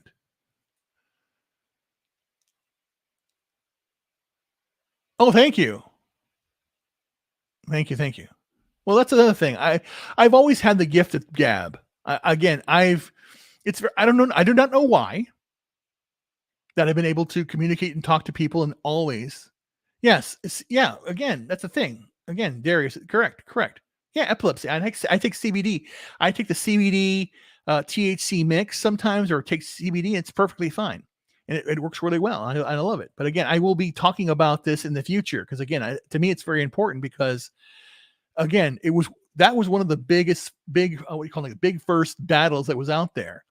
That when you had big pharma and the who was it that did that? Off the top of my head, I don't remember. It was the pharmacy. Cotton and hemp both produce high quality clothing. Actually, hemp produces higher quality clothing, and it's cheaper to produce, and it's stronger. However, since its residual is the cannabis plant and marijuana, as they say, that is where they draw the line. Well, this thing can do these so many things. It can help. We can't have this. Why? Why? And they demonized it. So there's many stories there about the how these natural drugs help, and they've been suppressed by entities that do not want them out there. So we're fighting back. This is a war on many fronts. It's a war that we can all fight together in our own little way. Oh, yes, we're still up, unfortunately, because I don't know. I couldn't sleep. Okay, Joe's. Hello. Yeah, we're up. Well, I'm wrapping it up. I'm wrapping it up here. So again, I want anybody out there, everyone out there who's out there, just send me a little hi. Who's out there right now? We got Darius. Check out Darius Munchausen. Everybody, he is a great man. And again, Joe's Atmosphere also another great man out there. Follow Sean. Everybody out there. But I just wanted to wrap it up here. And again, the last thing I want to tell you all is, again, believe in yourself every single day. We're coming up to Independence Day. Men and women came together and said, no more.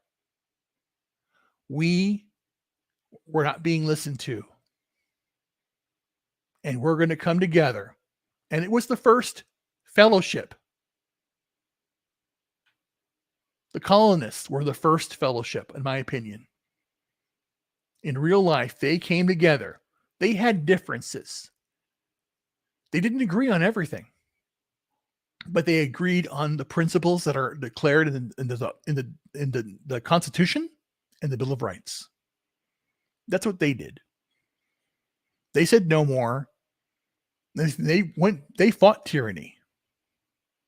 My friends, tyranny is here again. And we're not going to take up arms. We're going to take up our voices. We are going to speak from our hearts. We're going to protect our children. We're going to protect our women as men. We're going to protect our families and our communities, because of the cities, but we're going to have a strong fellowship. I don't care if you're brown, white, black, brown, gay, trans, whatever. That's what you as an individual are. That is what you believe in and what you do. And that's fine.